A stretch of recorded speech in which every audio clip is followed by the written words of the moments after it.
in our clubhouse getting high. Super fuckers! Everybody wishes we would die. Super fuckers! Here we come like a bomb. Everybody fucking run and hide. Hey, it's the Pizza Party Podcast. I'm Pan Pizza. Who are you people? I'm a mistake. I'm Izzy. And you know, I think it's been a while, but we haven't talked about YouTubers we hate. And you know which YouTuber we hate right now is CR. Yeah, that motherfucker. Yeah, what a hack. Well, this is awkward. Oh, What? fun. Oh, hey. Oh, dear. Yeah, Who's hey. this? I came in through the back. Yeah. How you doing?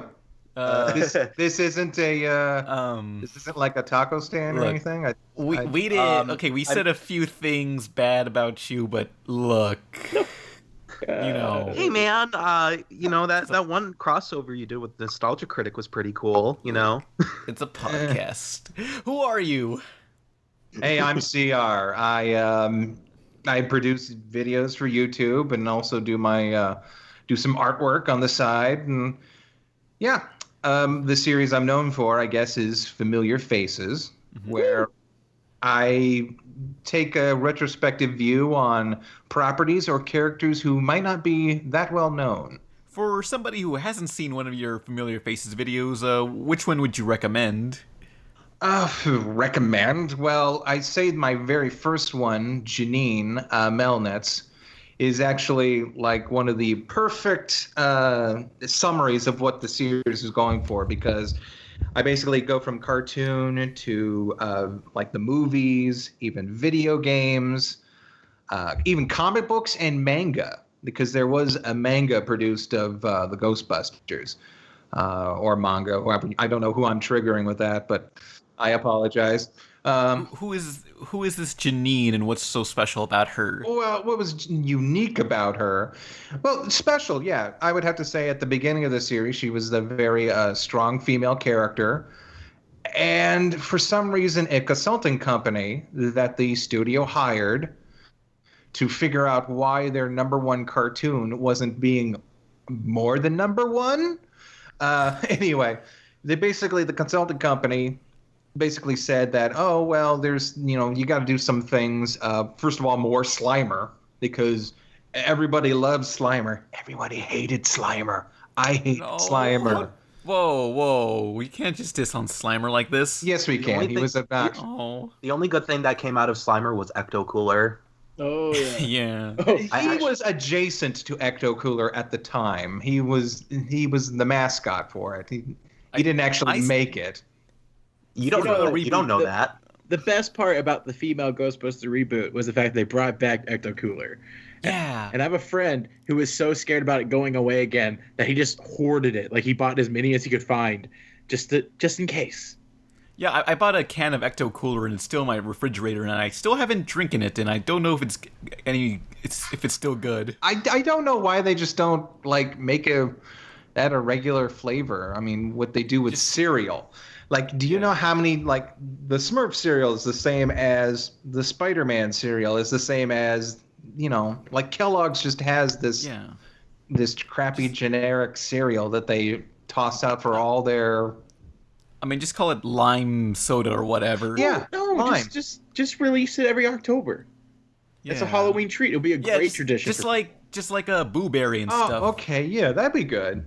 Why can't they release Oreos? Unless it's a licensing thing. It's likely a licensing thing. Because they don't want to... Because Kellogg's owns Boo Berry and Frankenberry and Choco Berry. I know that's not his name. I'm just saying. But they don't own Ghostbusters, so they probably say, who's benefiting who? Knowing Sony, they'll probably want money for it, not knowing that Ecto Cooler is the best thing that came out of that. It's not as horrible as everyone says it was. I mean, after the new Ghostbusters bombed, they need some money, and I think they can get all their money back if they just start selling Ecto Coolers more often. They'll probably call it Spider Blood. They could do Spider that. blood. You know, for Spider-Man or like that. Yeah, like the intro, Like- Spider-Man. Yeah. Like, remember the intro to the 90s Spider-Man? Just like, Spider-Man, radioactive Spider-Man. Radioactive spider blood. I think they say, but they say it with like that, like a metallic sound. So it's like Synthesizers. radioactive spider blood. But that was based off the 60s intro. You know, Spider-Man, Spider-Man, Yeah. radioactive This is the Spider-Man. new age. It's the 90s. Yeah. It's fucking radical. But Oh, God, are remember they the still CG? going with the cartoon series spin-off of the Ghostbuster franchise?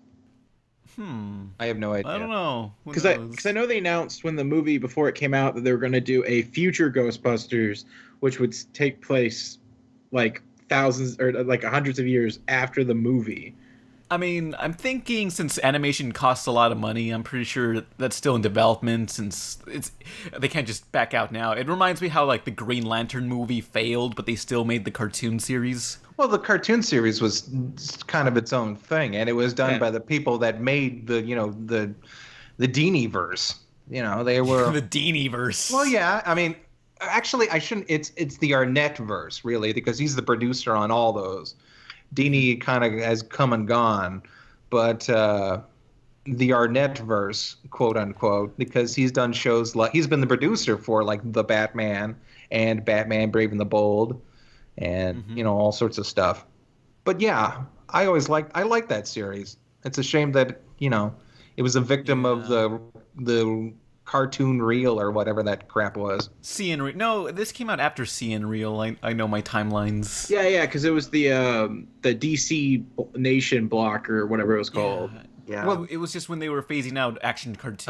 Okay, well, Cartoon Network has such a damn whiplash.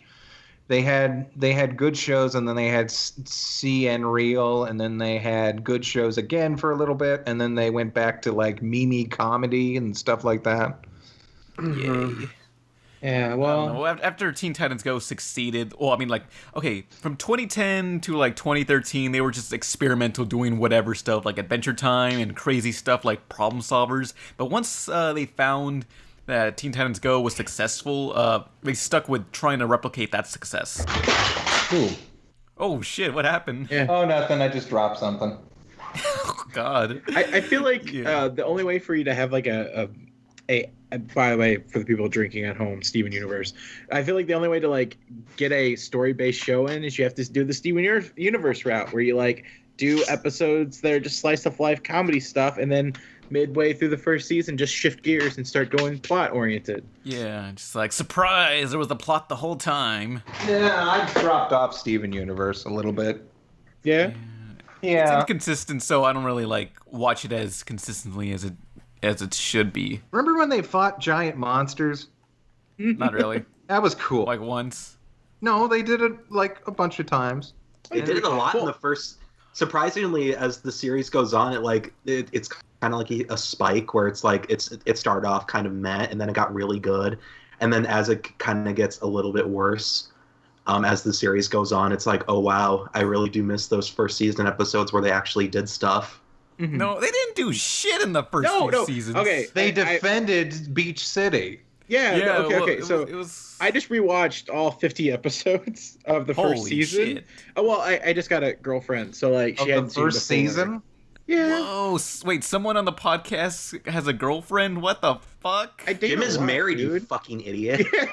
That's not marriage isn't a girlfriend. That's marriage. The you know? wife. He had a girlfriend before he got married. That's a new level. You know. That's like, you know. Some of us What, date. anyway, I'm trying. Pan. No, none of us trying. date Pan, but some of us date. Period, I'm comma, trying. Pan. Oh. But no, because I just watched all of it with her this week, and yeah, there is actually a lot of fighting in the first season. I remember towards the second season, I remember it being all slice of lifey and nothing actually happening. But you'd be shocked about how many monsters are actually appearing in the first season. And Yeah, how interesting they do fight. monsters. Interesting Yeah. monsters like pufferfish and the invisible beast, and well, that's like, I think that's later on. But I miss kind of the constant threat. Yeah. Threats to the human population that keeps the gyms on this planet. Yeah, That's what I like.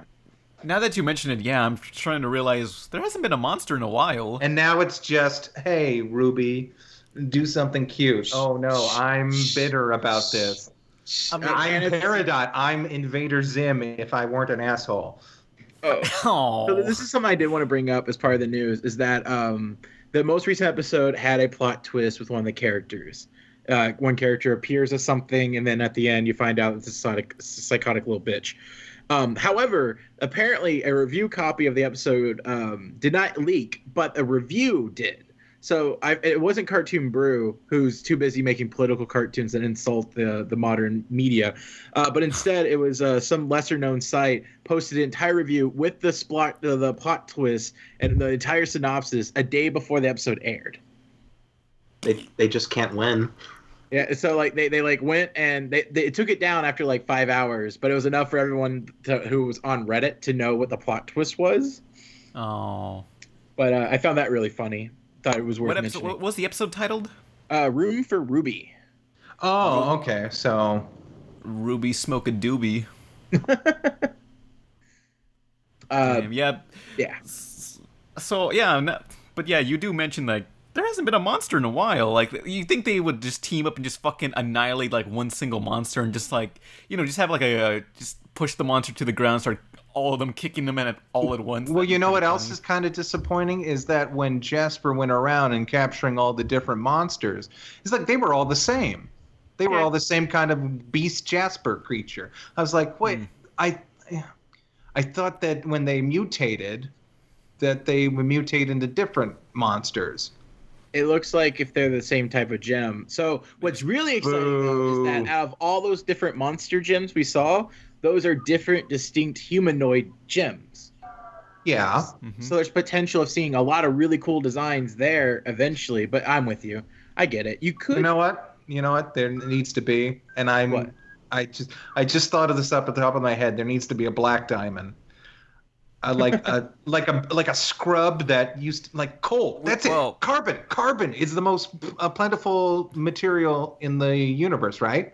So why don't you have this scrub like carbon? He gets hit by the mutation ray, becomes this big buff black diamond, and breaks into the gem's lair and steals all the rubies and makes like super buff corrupted rubies.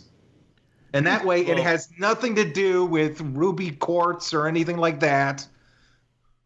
It's just another well, it has something to do with yellow diamond. It'd be like hey, Steven, I'm Black Diamond. I've stolen all your gems, but I'm doing it so we can kill Yellow Diamond. Isn't that what your mother wanted? Or something like that. Yeah. Some other third villain that comes in and like threatens Yellow Diamond because I'm sick of this kind of friendship crap. Well, see, the problem here is that I don't know if you've seen the last few of episodes, the last skew of them, but there was even one that like set up as like a really cool corrupted gem episode, which was the new Crystal Gems, where the B team, which was Connie, Lapis, Peridot, and I guess Pumpkin, if you're willing to count that one, team up, and it's like, okay, cool, they're gonna protect Beach City. They made such a big deal of it a couple episodes ago, and so it's like we're finally getting that payoff of that one line, and they man the car wash. And it's such a it had so much potential of being something way cooler, because you could have easily told the story that they were telling, the moral lesson, but still had action into it instead of it just being straight up just comedy. Well, that's the thing. It's like filler episode the series. They run out of monsters. Look, I'm assuming they just killed off every single monster on Earth, so I guess that's what they have to do now. It's like Megamind. Did you guys see the Rock'n'Allo episode advertisements? Oh yeah, okay.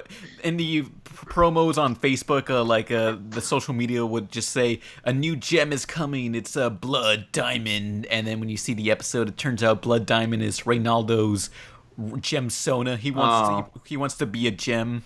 Yeah. Right, Oh no. Like okay. As a minority now, because I consider myself a trans woman, it's such a preachy episode where it's just like talking about Ronaldo has became a parody of the fan base, like because as you guys may, I know Nolan can jump on this. Well, yeah, I think he He always has, used but- to be kind of cool. Yeah. And He just was never cool. well, no. But the Enjoyable to concept of watch. him His ass. was. The concept of him was. He's like if I'm not going to say if Dipper was. Yeah, I have issues with the last season, but he's like if Dipper were annoying, like actually like the obsessive. Even Dale from King of the Hill never reached the level of conspiracy nutball that he did. No, I just really want to see Ronaldo with pocket sand. Pocket sand. No, pocket glitter. Pocket glitter because it's, Like, it's gems, I want to see him on a tree, like in his underwear, and he tries flapping away and just flying, but falls into the fucking mud. I have But- stopped. Shame. The whole episode. Closing my eyes. The whole episode was about like basically LGBTQ or allies of those that like or basically Tumblr culture of everyone calling everyone out as problematic without actually being the identified race that they're protecting. And so, it's Ronaldo pretending to be a crystal gem, acting like he knows better than the crystal gems. Even Wait, like how does that even work? It doesn't. It doesn't work at all. And that's No. what makes How does it even work from his own perspective? well Who's he talking to? No Steven. human ever has a problem with the gems. And that's one thing that's missing without the series. There's no there's no wonderment surrounding the gems. They've just always been there apparently, and humans there's no government facility monitor their activity. There's no X-Men sort of thing where like they're like are the gems evil or whatever. There's none of that in the show. The show kind of feels Ronaldo very was that. small in scale. Well, like Ronaldo in the Crashing Tides, whatever, that awful filler episode, because there was nothing new in that episode. I'm sorry. I know that the creators say every episode's not a filler. It always adds character building, and we learn nothing new. Ronaldo's still an asshole. But like in that episode, there's a part where like his documentary got taken down by the government. And I was like, oh man, that would have been so good. We could have like an army come to like try, so now the crystal gems are being taken down, like being attacked by both space and the place they're protecting because they have to re-earn that respect because people now are aware of them. Why? There's that whole story about like that wandering adventurer who cataloged all the places that the gems were at. Right. Humans have known about the gems for, at least in this universe, for forever. They never act like they do. That's the problem. That's the problem. We don't really have a scale on how the rest of the world feels about gems and stuff. Like are they just regular citizens or what's going on? Well, apparently this is a global thing. They've got gem bases all around the world. So there was a war that took place there, and like they nuked the gem nuked the place. So yeah, well, okay. So you have all these monsters appearing, but yet the citizens of Beach City in the first season still seem shocked by all the monsters. And then on top of that, like when they describe the gems, they're like, I guess Steven's family like protects the world. It sounds crazy, but no, they're circus performers. Even the pizza guy said so. And you're like, oh, you're just performers or whatever. This is just getting confusing. I don't understand. Again, the show. There's no thread between anything. We're supposed to. It's just kind of an emotional miasma without any kind of solid storytelling involved in it. It's I know that up until the series. Up until the 80s, the gems kept to themselves, with occasionally Rose popping out and finding a boyfriend. Like that seemed to be a recurring thing. But besides that, like they didn't interact with anyone. And then Greg came, and then Steven popped in, and then Steven's friends with everybody. And it started building a relationship between Gems and Beach City. But throughout this first season, they still seem shocked about who these people are. So like I don't know how much the even knows human about Gems. Again, human curiosity. No human would ever go up to the big stone temple. There wouldn't be. Hey, I got an idea. Why isn't there an episode where the mayor like forms a kind of tourist trap around the big temple that would actually be surprising to people? That would have worked in season 1. I don't know if that would have worked now. No, it wouldn't work now, but it would have We're in too deep. Yeah, we're fucked. It's over. We're fucked. But there's no kind of like action. It tries to play everything off as comedy, but then tries to also have its like serious moments there. So it doesn't. It's like farcical without being. I have nothing else to compare it with other than parodies of what that whole series was about. The magical kind of anime thing. It wants to have its cake and eat it too, basically. No, it wants to have its cake, your cake, everyone's cake, and not eat it. And that's the weird part about it. It's like, well, aren't you actually going to eat that? It's like, no, we're just going to kind of apply that we're going to eat the cake at some point in time. It's like, no, it's going to go bad. No, it's still good. It'll be good like 5 seasons later.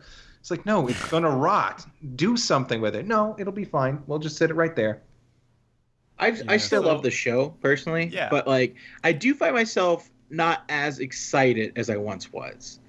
And I don't know if that's just how the show's conditioned me based off we had like all those episodes, like I had a whole season air a day per day, you know, like one episode a day. We had the Steven bombs, but now that it's back to like one episode a week, I keep forgetting that the episode airs because it's not a special event type thing like it was previously.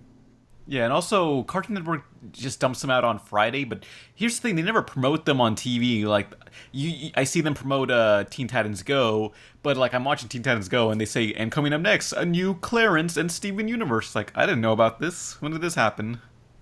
Huh. However, there is some new cool stuff happening with Cartoon Network and Steven Universe and a new show. News. This is CNN. Remember that show that I talked about 3 years ago or so? The pilot for Lakewood Plaza Turbo? Well, now it's been renamed OK.K.O. and now it's going to be a TV series and also a console video game.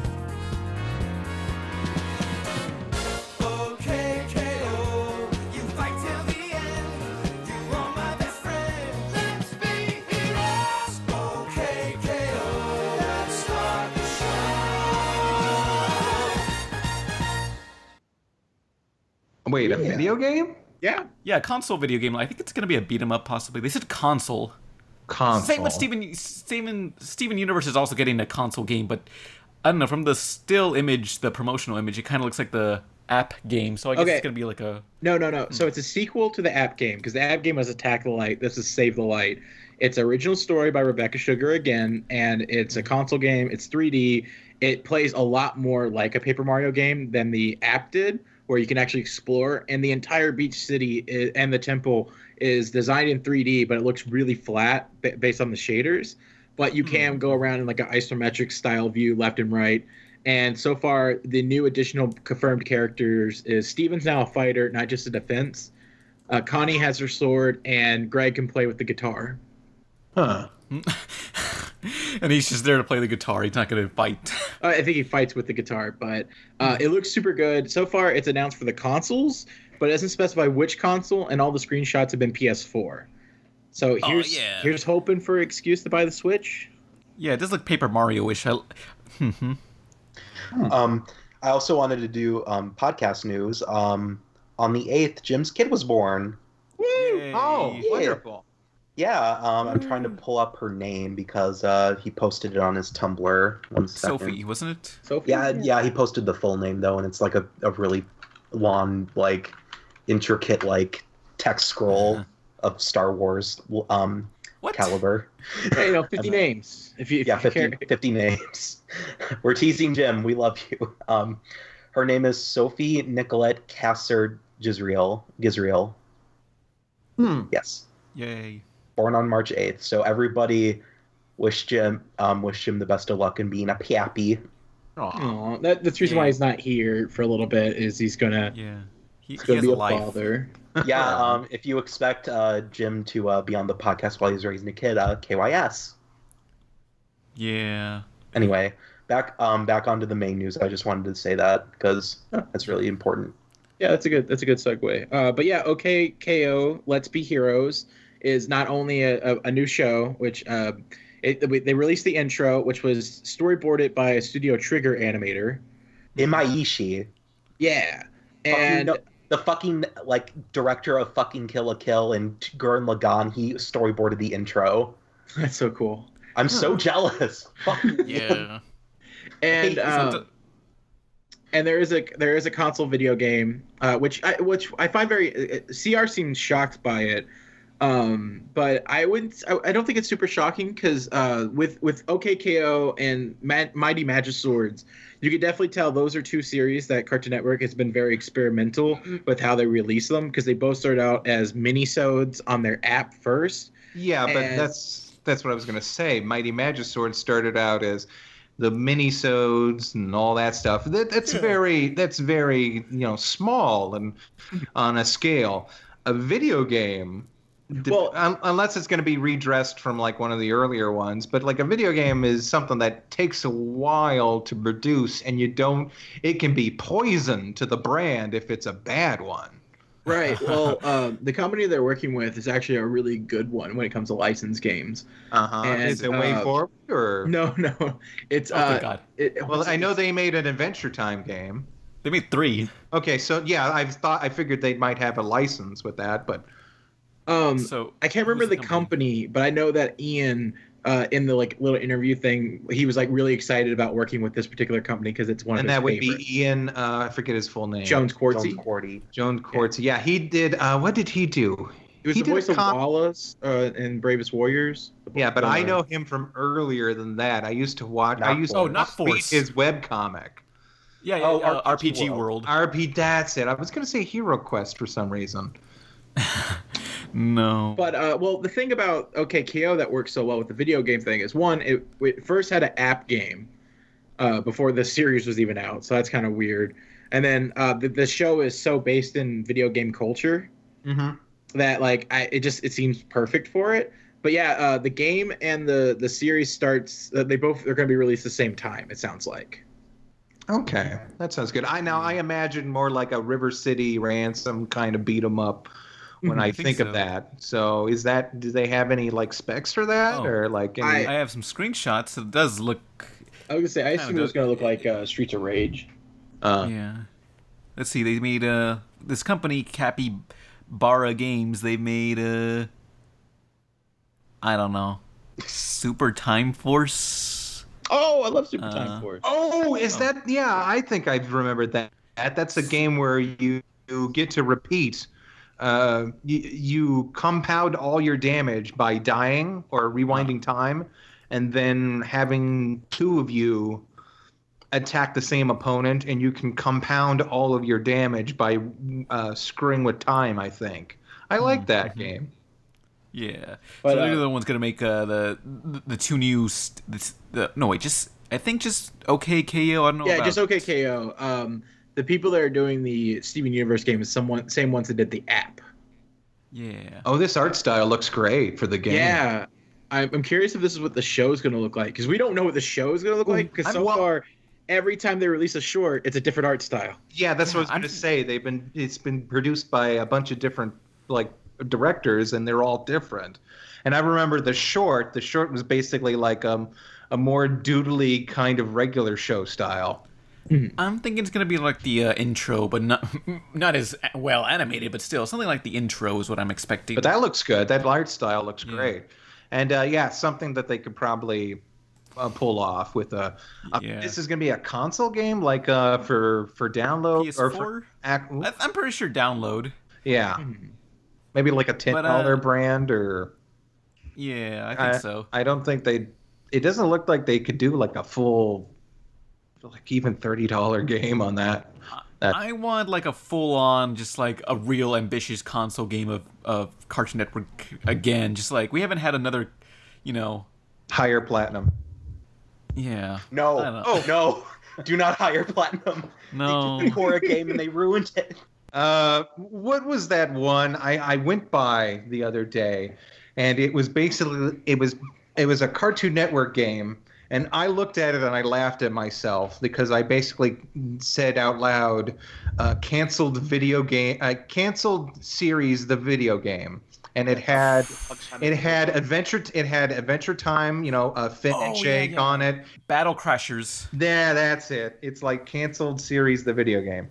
Yeah, because this game came out way too late. Because I think it had 6 franchises, and like 4 of them were already canceled by the time the game released.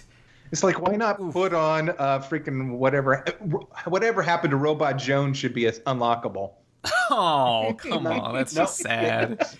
The game you're looking for is Punch Time Explosion because they have a fucking Captain Planet unlockable in that one. Yeah. That was the best part about What? that game. So hush your What is mouth. this? Chad, you've never heard of Punch Time Explosion? No, what is It's this? a big Smash cartoon, Brothers Super Smash clone. Bros. Clone, and they had like unlockable characters from. They had Powerpuff Girls, they had Ben 10 Original and Alien Force, etc. They had. Oh, is this Kids something Next- Cartoon Network released? Yeah. Yeah. Oh, I've For seen consoles. that. It was horrible. No, it was It's okay. not that bad. It was looked like so close to garbage. being good. It was It so wasn't close. that bad. Okay, and Captain Planet is an unlockable character. He's the Yes. last one, yes. Well, I guess that makes sense because Turner owns all of Cartoon Network, and they push the hell out of Captain. They've always pushed the hell out of Captain Planet. No one wanted Captain Planet. Captain Planet killed SWAT cats. Well, what's weird about that game is that like the voice actor selection's really weird because like they got Space Ghost to narrate the whole episode, the whole game, Uh-huh. which is fantastic. But then like they didn't get any of the Powerpuff Girls original voice actors, besides like Kara Strong and like someone else just fills in every girl voice, and she makes the worst Dexter I've ever heard. What? The problem. Tara the problem Strong was that as Dexter?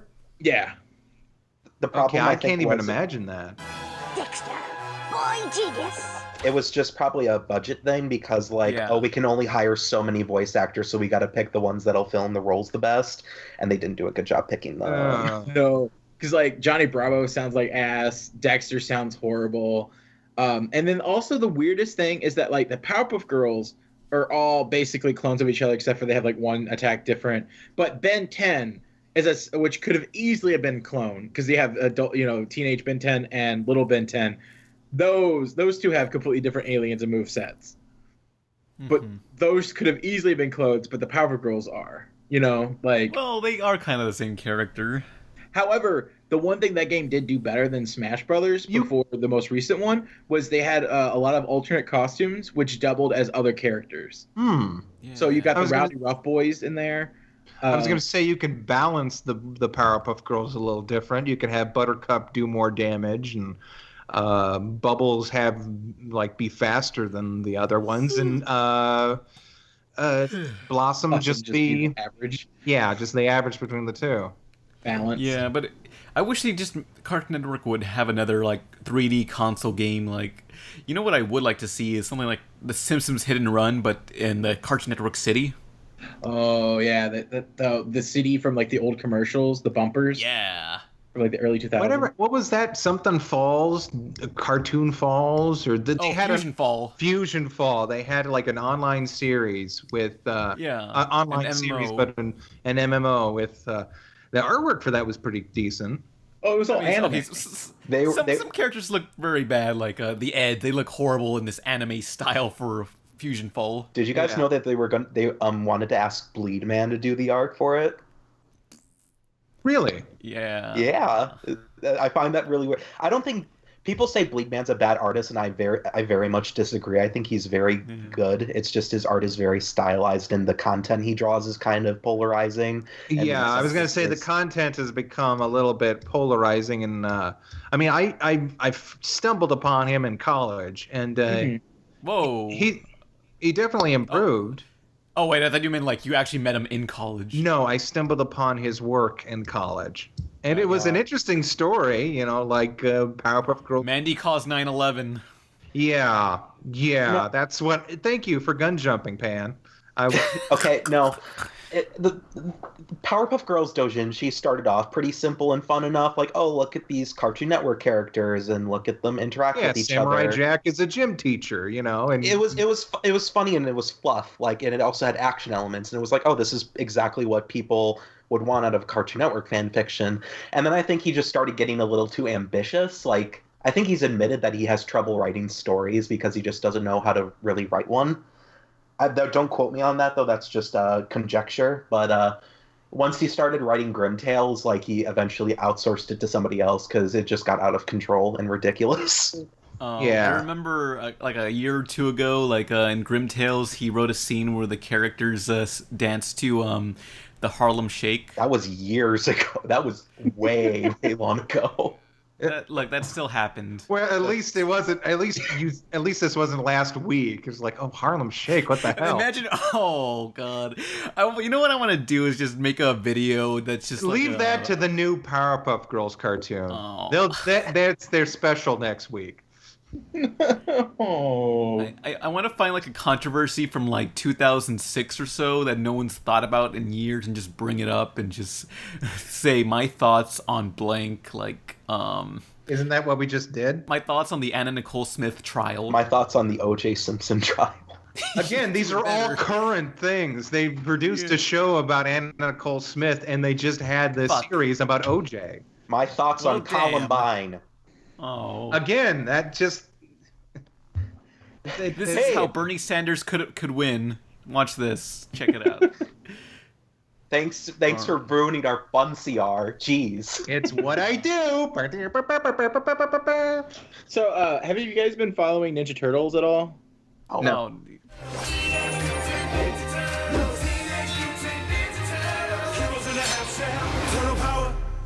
Because they announced that the 3D Topic show.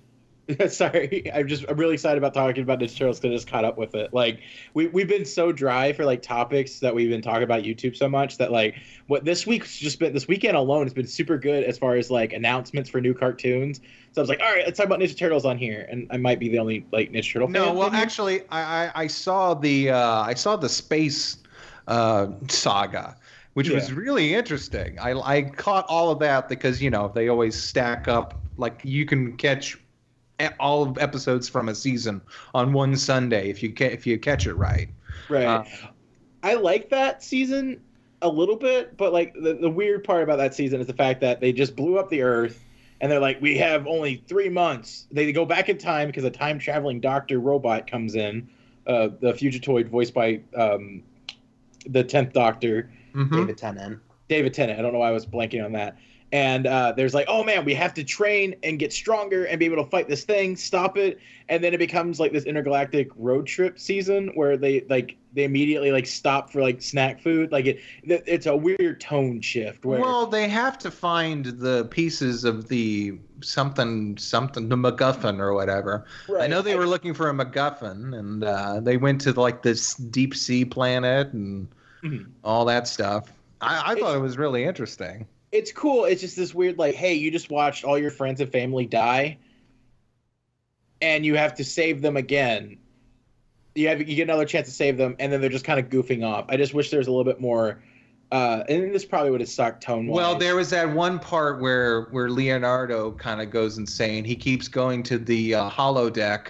It's not the holodeck, but it's basically the holodeck, and he talks to his memory of Splinter. Yeah. In which they explain that he goes and it's kind of him going, you can kind of sense that they're all on edge, and then they just kind of, I mean, you got to eat, man, so you might as well, So yeah, I understand what you're saying. Tonally, it's off balance compared to what just happened, but But so that was half a season. And I thought that was the whole season, but that was only half.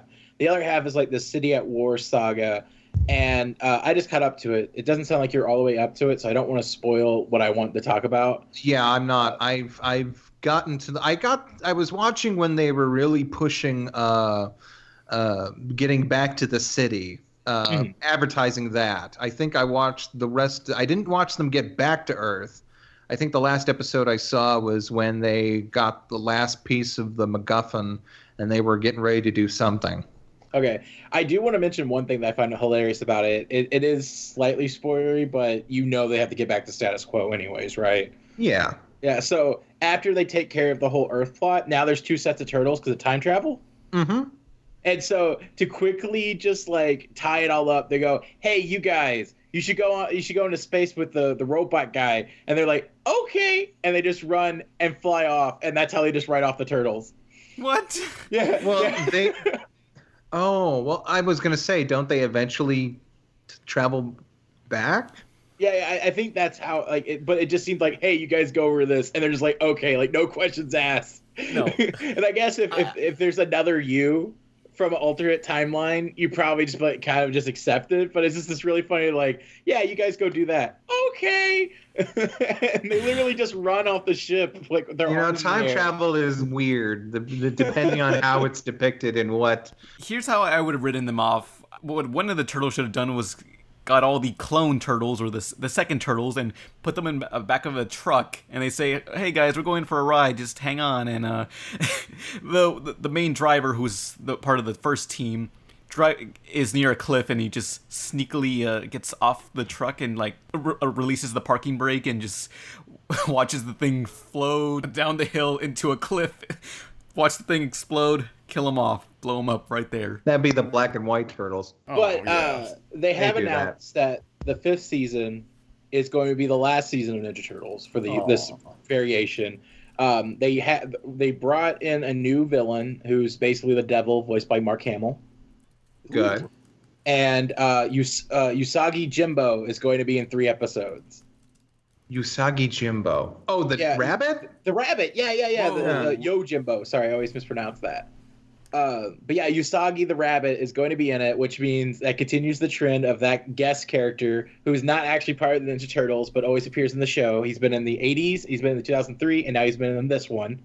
So that's super exciting. I was going to say only 5 seasons. I hope Nickelodeon got all their money back. Well, no, actually, they've announced that this is the last season, but they've already announced a reboot, a new series, Rise of the Ninja Turtles, which will be 2D animated. Oh, it's going to be called Rise of the Ninja Turtles? Yes, and the last season of this series is called Tales of the Ninja Turtles. It better not be the kind of stuff they've been pushing throughout this whole series, because it's been okay, but I wouldn't want a whole series based off around the little snippets we get from the crossover episode we got and the worm episode. Mm-hmm. Oh yeah, obviously it's cheaply animated 2D. It's like I assume it's probably Titmouse animating it. Yeah. But yeah, then there's no excuse, because Titmouse actually does great work. Did you not see what was it? They're like driving around in cars and Mark Hamill. Motor City. Did you not see Motor City? That was an amazing series. I did. Well, that one works so well, and the reason why it works as it does is because half of it's CG with the cars. Like when you're only animating characters in cars, that saves so much. The thing about Titmouse is that like it's the studio that picks up shows other studios won't take. So a lot of times if it's through Titmouse, it probably has a lower budget than you would expect. Yeah, but still, they're able to like pull off some great stuff with that series. Oh, mm-hmm. The fighting between certain characters is great. And... Well, what makes Motor City so good is they actually built in a plugin for Flash that they won't release, which makes me really angry because some studios does that, where they have a 3D map for the character's head. So the reason why the head motions are so fluid is that the Flash itself, the plugin, is warping the pieces to give it a 3-dimensional space. You know what? And Disney has been trying to replicate that. They've done pretty good with the Lion Guard. I watched like the first season of a show of that, the first episode, and you can totally tell that it's done in computers because there's certain moments where they tweak everything and everything moves just a little too smoothly. Yeah. But they've also, it's a combination. They've also done it with this Rapunzel show that they're doing, I think. That one's a little bit rough. Doing it better. I beg to differ. I liked it much better in The Lion King. I was like, oh wow, this is the next step. This is the next step of blending the two things. And then I watch Rapunzel and all of her family and friends' faces sliding around like fried eggs on a plate, and I'm like, why? It might be more I think I like the art style of the Rapunzel cartoon more.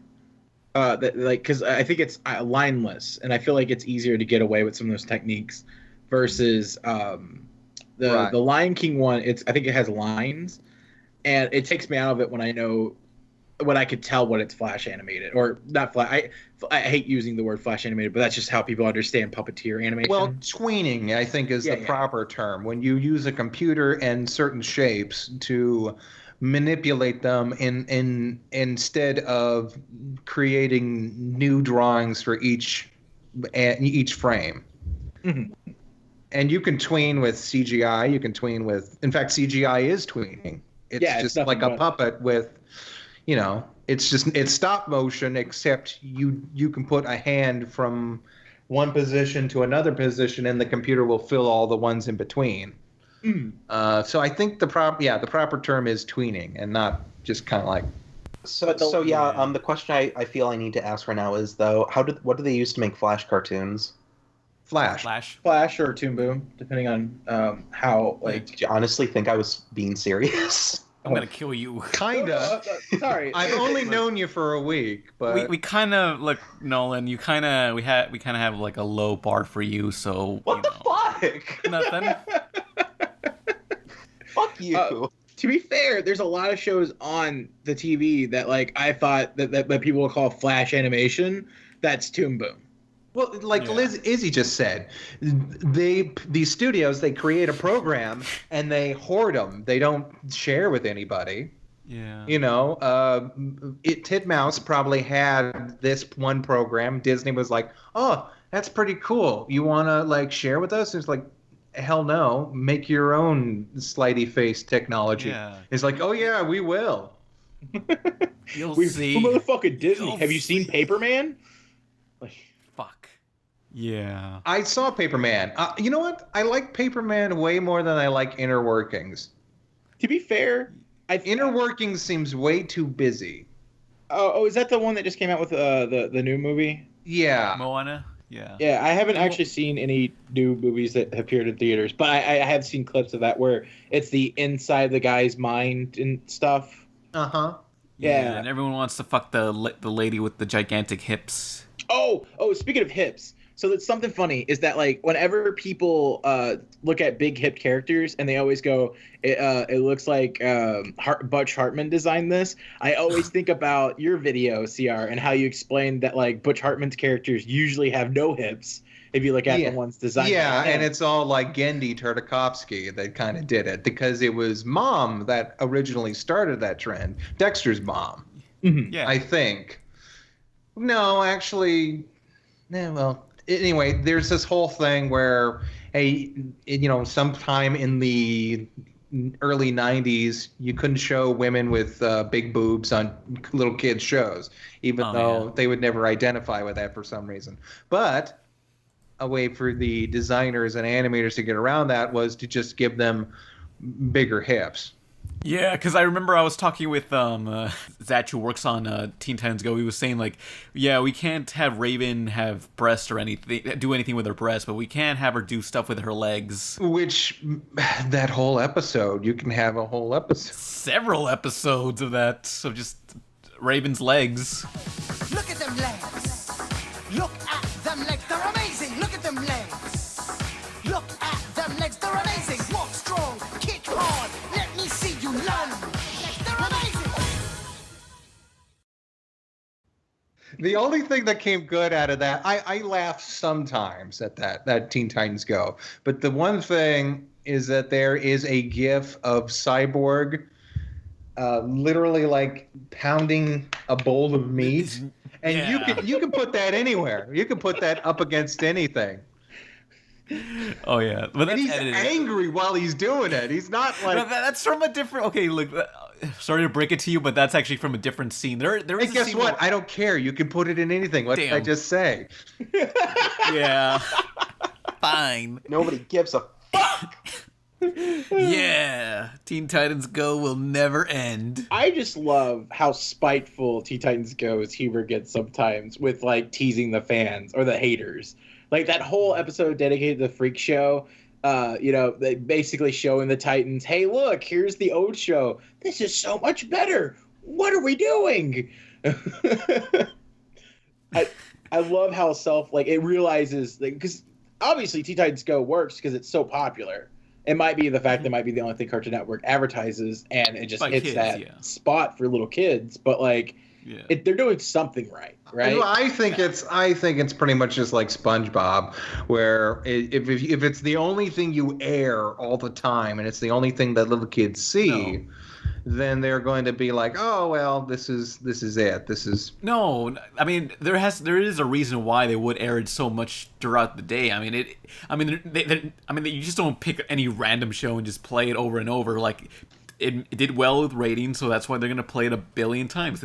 Otherwise, they'd pick a show that's new and they would air that 24 hours or something. Yeah, I don't know. I think it's more reasonable where they found a sweet spot with that, where it was cheap to make because of the tweening animation. It was it was kind of that goofy humor that the kids sort of kind of liked. Yeah. It had a kind of already base to it.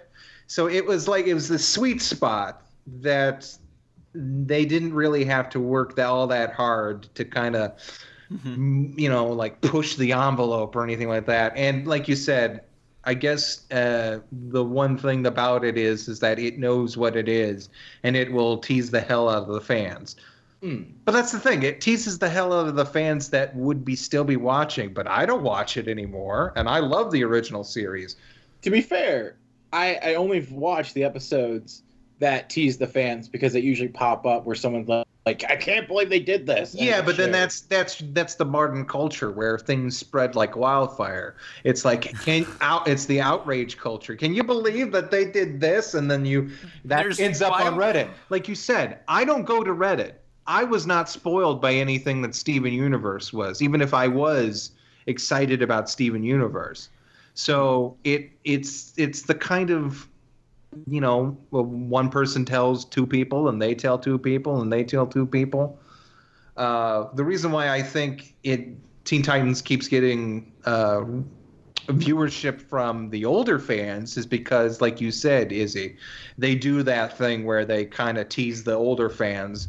And that picks up steam. Tease the older fans with what exactly? How the original one was better. I know, but it's not. I mean, it's a comedy show. Like no one's gonna. I know. No one's gonna tune in thinking like suddenly it's gonna become an action show. No. But you still. No. It's still the word of mouth. That's episodes like when they're like, oh hey, they brought the Young Justice characters on for one episode as a cameo, where which was a really good commentary on how everything has to be overly serious for our generation to like it. Because, Young Justice is okay. Like, it's not super good. It's got a lot of, I don't know. I didn't like the second season that much. I was just waiting for Static Shock to get on. I really enjoyed Young Justice. I liked the first season a lot more. I just got really upset that there was never a status quo. Like, as soon as we got the full team, the next episode, it's all fragmented, and now we're in 4 years in the future, and you have to play a video game to know what happened. Yeah, I also hate Robin. He's a little shit, and I can't stand him. But and don't get me wrong, I'm excited about season 3. Whatever platform it's coming out, probably Netflix. I'm stoked for it. But everyone just liked it because it was super serious, and in contrast, people didn't like Teen Titans when it was doing the funny bits, even though some of those episodes are some of my favorites. Most people really remember the dark, brooding parts. And so Teen Titans Go made a whole episode where the Titans are like, we have to get serious. And then I'm gonna. I hate to interrupt, but I was gonna say I love the goofier superhero episodes or supervillain. Pardon me. I love the Control Freak and Mad Mod. Yeah, I was gonna say Mad Mod's my favorite character, villain out of that whole series. No, like I said, I agree with that. But I'm saying I just hear a lot of people, and online it seems like people only like the darker arcs. For example, we were talking about Steven Universe. We were talking about how much we enjoyed the random episodes where they had just random monsters of the week. But everyone else right now, and I get into this trap too, if it's not something that's furthering the plot, it gets really frustrating when they do a quote unquote filler episode. So sometimes the goofier episodes get forgotten, I think. And when people sit down and actually think about it, they remember those as fondly. Mm-hmm. But I think people get too wrapped up on the broody, dark, everything has to be edgy as fuck, hot topic, ness of things. I don't know. I can't say where the trend is going now. I only know what the networks are pushing. Mhm. But the commentary that Teen Titans Go episode did, where it was like kind of like, joking at how everyone wants it to be super serious and dark, and like there's room for things like Teen Titans Go. But no one wanted it super serious and dark. Everyone kind of wanted the balance that the original series had. No, well, at the time we lost Young Justice, which was super I wouldn't say super dark, but super serious, and they got traded in for a comedy show. And so the comedy show retorted and like, counter argued. It's like, hey, look, guys, it doesn't have to be serious all the time. We can still be a show and be a thing. But everyone took it as a direct like insult that they brought Teen Titans Go and canceled Young Justice, which may or may not have been the same decision. Might have been two parallels. I remember Young Justice it had its moments of levity.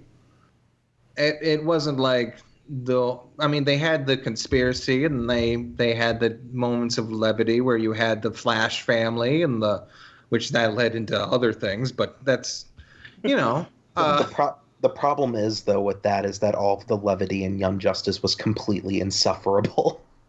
Really? I hated it. I could not stand it. Like I can watch Teen Titans and go, I don't this anime stuff I don't kind of appreciate it, but I can understand why people would like it. With Young Justice, just hearing Robin go, man, everybody's overwhelmed or underwhelmed. Why can't anyone just be whelmed? I'm like, fucking kill yourself. Oh my god, you stupid teenager. Shut up, Batman. Oh, okay. Just raise your son. Let me rephrase. So at the time that Teen Titans Go came out, that was the same time that Spider-Man on Ultimate Spider-Man came out. No, never mind. That breaks my argument. JK. That one, the show got more dark looking, but got more comedic in tone. That was a weird transition. Yes. The Spider-Man show nobody liked. I think the hatred for Teen Titans Go comes from the kind of bait and switch we got, where we had those Teen Titans shorts, which were in the style of the old series, but they were like little chibi versions. Mm-hmm. And they were fully animated. They weren't tweening. They were the old studio. They had Trigon shows up at the front door, and he's like giant. His whole face is taking up the front door, and he's like, he gives Raven a little teddy bear, and Raven just kind of like cuts it up. And he, at the end of it all, after an awkward silence, he's all like, "So, can I have your soul?" I think maybe it was the bait and switch that really kind of pissed people off on Teen Titans Go. People just want action shows. Yeah, that's the thing. Because the DC Nation shorts made it. They felt very much like obviously there were chibi versions of the old show, but it was very much like, hey, this is a taste of the old show. It's kind of back, sorta. And then we're like, hey, we're bringing back Teen Titans. You just assume that based off of those shorts, which brought back interest, it was going to be continuing or doing some of that flavor, but instead we got this completely different variation. Yeah, and also I assumed that the DC shorts were tryouts for the new series that would be popping up. I figured we'd get a super best friends forever, which I hate that title. The designs are cool though. I love the designs, and I assumed that we would be getting like maybe that series or even dare I say it, Plastic Man. Plastic Man would have been fantastic for the new kind of direction Cartoon Network was heading in.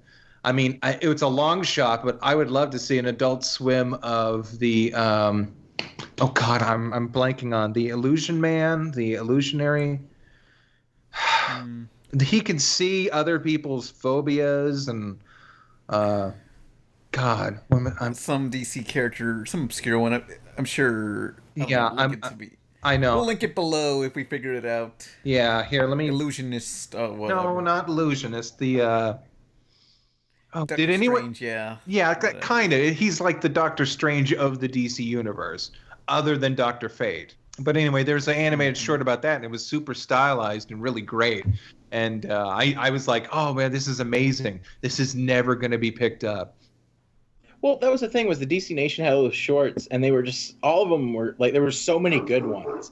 And you could dream and hope that was just like a think tank for them to see what's popular and then move on to a new show. But of course, Well, that's what they've always Yeah. done, except I guess that time has passed because they even did something with that with the Cartoon Institute for, what was it, Nickelodeon? No, it was Nickelodeon No, that Cartoon had No, it's Cartoon Network. Was It was it? never released, though. The Cartoon Institute was never released. They were okay. leaked online. They were like I don't think they were ever officially released, but they all popped up on YouTube. Huh. Okay. And there was some good stuff. I really like Danger Planet. Remember that one? Oh, yeah, that was great. Regular Show and Uncle Grandpa started from the Cartoon Institute. Mm-hmm. Did Steven Universe too? No, that was way later. Okay, I couldn't remember. It tends to get looped in. Cartoon Institute was like 2009, and I talk about, that's the next video, because I'm talking about top 10 obscure Cartoon Network shows nobody remembers, like Wulan Warriors or Princess Natasha, stuff like that. Can you please Mike make a... That's Michael Lewinnog's too well known. Can you make a joke about whatever happened to Robot Jones? Yes, it's already in there. It's finished, so it's Okay. basically in there Oh, already. Shade the Changing Man. Shade the Changing Man. Okay, that's the pilot you were talking about. Yeah, and he can basically see people's like disorders and phobias. He like fights inner demons of other people. It's like he's like a psychiatrist, except he doesn't talk to anybody. He just kind of like beats the crap out of your insecurities and whatnot. Yay. It was of course it's a Vertigo comic because it was so weird and strange and such high concept. Mm-hmm. So it's not DC? No, well, it's DC, but it's Vertigo. Oh, okay. Vertigo is an imprint of DC, and they release all their like Hellblazer stuff and all the weird trippy crap that DC doesn't really want to touch. It's the touchstone of DC Comics. Like how they originally released Nightmare Before Christmas as a Touchstone movie. And then after it became a cult classic, they were like, oh, yeah, we love you, Nightmare Before Christmas. We're going to stick you on everything now. Because people who go to Hot Topic have deep pockets. Oh. Yeah, but also really thick. Well, their parents have deep pockets. To be fair, I go into Hot Topic, I walk past everything, and I just go to your little button section. I go to their because they'll periodically have sales where it's like they'll sell their buttons for like $2, but they'll have a half off sale. So I empty them out then. Yeah, I just buy a lot of my clothing comes from Hot Topic's online store because they have larger sizes. Like, because I don't like going into actual Hot Topics because they're always super narrow and it's really claustrophobic and they only keep like the smallest sizes possible. So it's really frustrating for a larger person like myself. But like online, it's super great because they always have discounts. They always have some kind of like buy one, get one free shipping, blah, blah, blah. And then I walk out with like a pretty decent haul for very little. Yeah. I went there and I got, it was right after Christmas and they had like a half off sale on a bunch of stuff. And I bought the Deadpool dice game. Ooh. And I bought that, which is like, it's like Battle Yahtzee. It's basically what it is. And they said, oh, well, that's the free, buy one, get one free section. So pick out something else. And I got a Doctor Strange mug that changes colors when you pour hot coffee into it. Okay. It's already falling apart. That's what you get for buying from Hot Topic. To finish up the Ninja Turtle talk that we somehow got here. So season 5 is going to have a new intro, and it's done kind of like Archer and Cowboy Bebop had a baby, where there's no they got rid of the rap, there's no music, it's just instrumental, and it's all this like limited color, two-toned like little animation bits, and most of it, I would say like 70% of it's really, really cool. There's some bits that the original intro did better, and you could easily like splice them in and make it like a really cool intro. But my favorite thing is everyone's like, "Where's Casey Jones?" And the director of the intro said they totally forgot about Casey, so he does not appear in the intro whatsoever. Wow. And I thought that was just really, really funny and worth mentioning. Well, I mean, how could they forget of such an interesting character who But then he also, but there was that one time that he.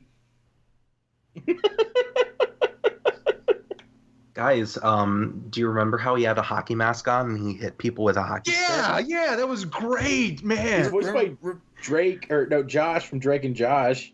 Oh, that's horrible. It's even worse. Yeah. That's even Remember worse. the time he said, "Get back here! That's so sad. I'm not finished with you." Damn. When he hits a mutant, he says, "This one's for Oprah." Have you seen the stuff he's been in, like those CGI movies? Oh No. no! They release like a one every like half year on Nickelodeon. They're like, oh god. There's one called Monsters Holiday, where he plays, I guess, like a Frankenstein. Here, let me look it up if I can. Let me see if I can get it up. It's like done by this CGI studio that's horrible. They recycle all of their models and. Here, let's see. Monsters Holiday. But anyway, he's in just a ton of like low budget, straight to video CGI movies now. Yeah, same with Rob Schneider Yeah. and Tom Green. Oh, okay. Here, can I give you a trailer? Go ahead, make me gay. What? What? That's just what Pan says. Don't worry about it. Yeah, instead of "go ahead, make my day," I always say "go ahead, make me gay." Okay. There you go. And Pan wonders You just why. don't know how to deal with it. No, I don't. A monstrous holiday!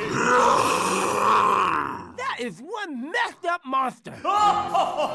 Let's do it! And characters from this series, like the dad, he appears as a cop in another movie that these guys have made, but the art style is so different that like they're a little bit more realistic. It's about mummies. It's a movie about mummies or something. Mummy's alive? No, I wish. But they recycle assets to the point where it doesn't make sense. It's like terrible. I like how the kid from this movie kind of looks like Ty from Digimon with that hair. Yeah, all the Halloween stuff and backgrounds kind of remind me Monster High, except I don't want to fuck anybody here. They're all underage. Yeah, but they're not. That's what That I doesn't said. stop Pan. No, wait, hang on. I said Teen they all Titan, look no, Pan Pizza, Trouble in Tokyo in theaters. PG. July 3rd. But look, I said it's like Monster High, except I don't want to fuck anybody here. Right, but the Monster I High agree with girls the are dog. underage. The Monster High girls are not underage. Like, They're in high school. some of them are 1,600 years old, so it's okay. Draculaura is 1,600 years old. Wait, isn't that a ghoul school name? Like Scooby-Doo in the school. Scooby-Doo. Basically, yeah, that's what Monster High is. Just like that, but you know, teen high schoolers. You know, the dog agrees with me. You know, I mean, look, Monster High ages. Hang on, look, I'm not a weirdo. Don't try to defend this. Let's just move on and cut There's it out of 16 the podcast. Draculaura 6. Hang on. Salvage your dignity, man. Hang on. You have a that Snoopy man? icon, for God's sakes. My favorite. Okay, Ghoulia Yelps is 16 in monster years, so that could be like 18 in our timeline, you know. Anyway, so next topic. I apologize about the dog. I told him we were going to spay and neuter him, and that shut him up. Oh. Samurai Jack premiered yesterday. Did y'all see the new Samurai Jerk episode? Go kill a samurai! Samurai Jack, an all-new limited series, premiering Saturday, March 11th at 11 p.m. Only Toonami on Adult Swim. Yes. Could have been like Samurai Jack is back. You could have rhymed. Yeah, he could have rhymed like every other person, whoever writes a blog. Samurai lacking his sword. Elizabeth in Monster High is 1,601 years old. Stop defending this, Samurai Jack. It was good. Yeah. I'm sorry, that's so great. Oh, I love you, CR. Listen, when it's a cartoon, anything goes. No, hang on. Okay, Persona Phone and Meowlity, they're 15 and 16. Okay, never mind. Anyway, next one. Samurai Jack, baby. Samurai Jack, 5th season. Well, come on, Sammy, baby, whip it out. You know what I'm talking about, that crazy sword. Let's get slicing and dicing, swinging and bashing, hacking and slashing, babe. Is it a new? Could you call it a new season? Why don't you call it like a special? Isn't it just like a 13 it's like a episode mini-series. It's 10 episodes long. The commercials say it's short a regular season. The commercial said it was a limited series. Yeah. Right. I hope they actually, if they don't have another season planned for this one, I hope they, well. I think it's the end of it. Gendy always said, I wanted a satisfying end of this. He's always wanted a movie. Yes. But, I mean, in that case, if they don't finish it off this season, I hope he gets a TV movie, and then that's it. Oh, if they look, you know what they should do at the end is Aku should just look like right before the final blow is struck. Aku just sends Samurai Jack another 1,000 years into the future. Just never end the series. It just keeps going throughout time. Oh, just send him back, and it just it's the first episode again, but now it's 2 Jacks. Whatever. Anyway, how'd you think of the first episode? It was cool. Yeah. It was like really awesome. Everyone wants to fuck the robot. Well, the problem here, yeah, actually, I did see a lot. The robot with the flute. Apparently, there's a lot of people that want him to stop. The Sammy Davis bot? Yeah, because that's who it was. It was Sammy Davis. They can look up old pictures of Sammy Davis, which he, wasn't a bad-looking guy before half his face started to melt. Yeah, I saw someone posted they wanted him to step on him. Uh-oh. Yeah, that was on the Whip back. it out, Jackie boy. I wonder how many people actually know that. Oh, that's based off Sammy Davis. Look, no one Junior, knows. We're not all 40 years old. Do you guys not know who Sammy Davis Jr. is? No, I know who Sammy Davis is. Oh, okay. Sadly, I know because of Epic Rap Battles of History. I don't know what you just said. Epic Rap Battles of History. Yeah, there's a line from the what's it?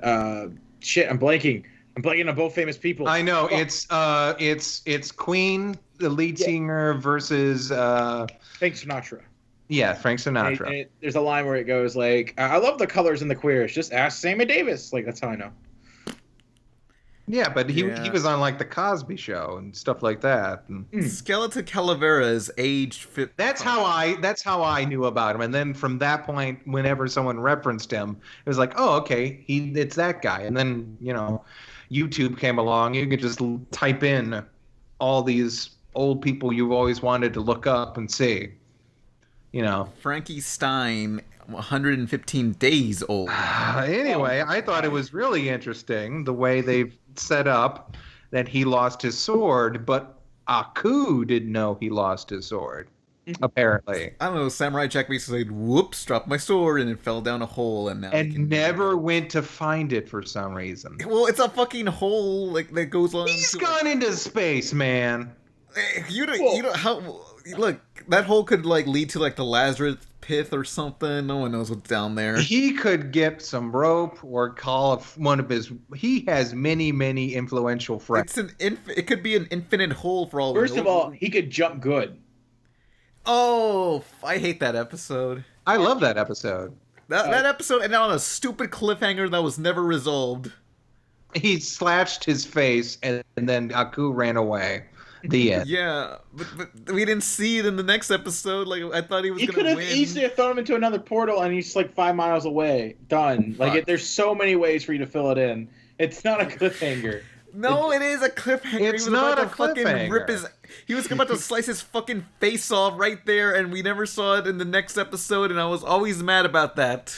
Oh, you're going to just pull out your silly sword, and you'll cut me, and I'll fly away and say, I'll see you again, samurai, or some nonsense like that. Why are you trying to fuck my daughters? So... Do you think now with this limited series, it sounds like it's going to be one continuous story versus before it was kind of episodes of the week that kind of branch off and evolve.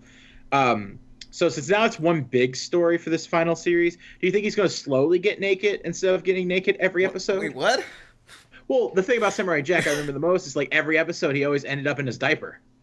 Yeah. Does he still wear an embarrassing man diaper like a little baby loser? That's the thing you remember the most out of this entire series? He got naked a lot in that show. Yeah. He Fan did. service.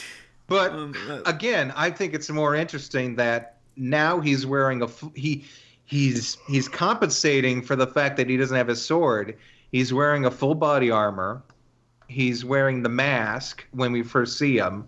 And at the end of the episode, he is salvaging other weapons off of people he's defeated, which means I love that part where he's like, because he's always had his sword, he never had to pick up anything else.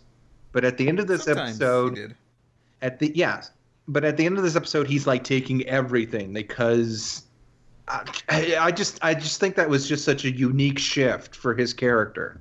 And no dialogue, no explaining anything. It was just like, oh yeah, he doesn't have his sword, so he's going to take the Sammy Davis's robots weapons after he kills his vibrating sword. God, that robot guy. I can see why there's drawings of him because he was an amazing character. I wish he would come back, but he's dead. He'll be back. He's dead. No, he's not dead. His They're head always fine. all dead. Look, his head is fine. Like, I'm sure they're gonna put his head on some other type of machine. It's like Put it on a it's like washing anime. machine. You've got the coolest character that shows up ever, and then they're the villains, and they just die. Because Hey, Jackie boy, I'm a washing machine now. You gonna wash your clothes inside of me? Don't leave your coins in your pockets, you fucking asshole. However, to go back let's to let my that point, simmer. he did lose. He did lose his helmet, his mask, and the shield things. So he is slowly getting more naked as the episodes Yeah, go on. and then the preview for the next episode, he gets beat up and all of his armor starts falling off. Yeah. So this Samurai Jack dude, is a square. guys, what if dick. there's a sex scene? What if he fucks one of the daughters of Aku? It's like, What if yeah. he fucks all the daughters of Aku at the same time? What if Jack finally gets laid and he's not a loser virgin anymore? Ha! Samurai, my daughter! So the horsemen, daughters. the green horsemen. What can we defer from? Not defer, but Oh yeah, he keeps cipher seeing... from him. Yeah, we keep seeing a green horseman guy in his visions. And then here's something else that's kind of tripping me out. That's like really setting this guy apart. He doesn't seem to have any allegiance to Aku, because if he did, he would have told Aku that Samurai Jack lost his sword. Well, Because that's the first thing. That's the first thing Sammy Davis bot does when he realizes, oh, you've lost your sword. I'm going to tell Aku. I don't know why I keep saying Haku. Who is Haku? That's a name. Haku is from Naruto, I think. Okay, whatever. Interest dropped. He says, "Oh, I'm going to tell Aku that you've lost your sword," and he immediately destroys his phone for that. So whatever happened with the sword it's between Jack and whoever this mysterious horseman is, which his design is awesome with the horns and. Let me throw this idea out. Because, so all of a sudden, since Samurai Jack lost his sword, he's now seeing visions of people he's failing. Because apparently he's lost his way and he's apparently running. It doesn't sound like he's going towards Aku. It sounds like he's running away. Right. Judging by how all these things keep talking. So I'm going to just throw out here the potential of this guy on the sword, this green swordsman. Could it be the spirit of the sword or something? Like a personification? I'm thinking maybe it's like that could be it, or I'm thinking it's just like some other warrior that is better than him, because they have established that Samurai Jack is not the most powerful warrior in the show. There's that blue guy and also those lion. Yeah, but he's a servant of Samurai Jack. Yeah. He turns around and says, "No, not yet," because it implies that he is some sort of a friend, if not a servant of Samurai Jack, I guess. Or could it be Samurai Jack? I just remembered. Do you know the game Infamous? Mm-hmm. Okay, well, I don't know if there's a spoiler at the end where one of the bad guys' motive kind of like correlates to this. So if anybody cares about the spoilers to a game from 2007 or so, okay, so whatever.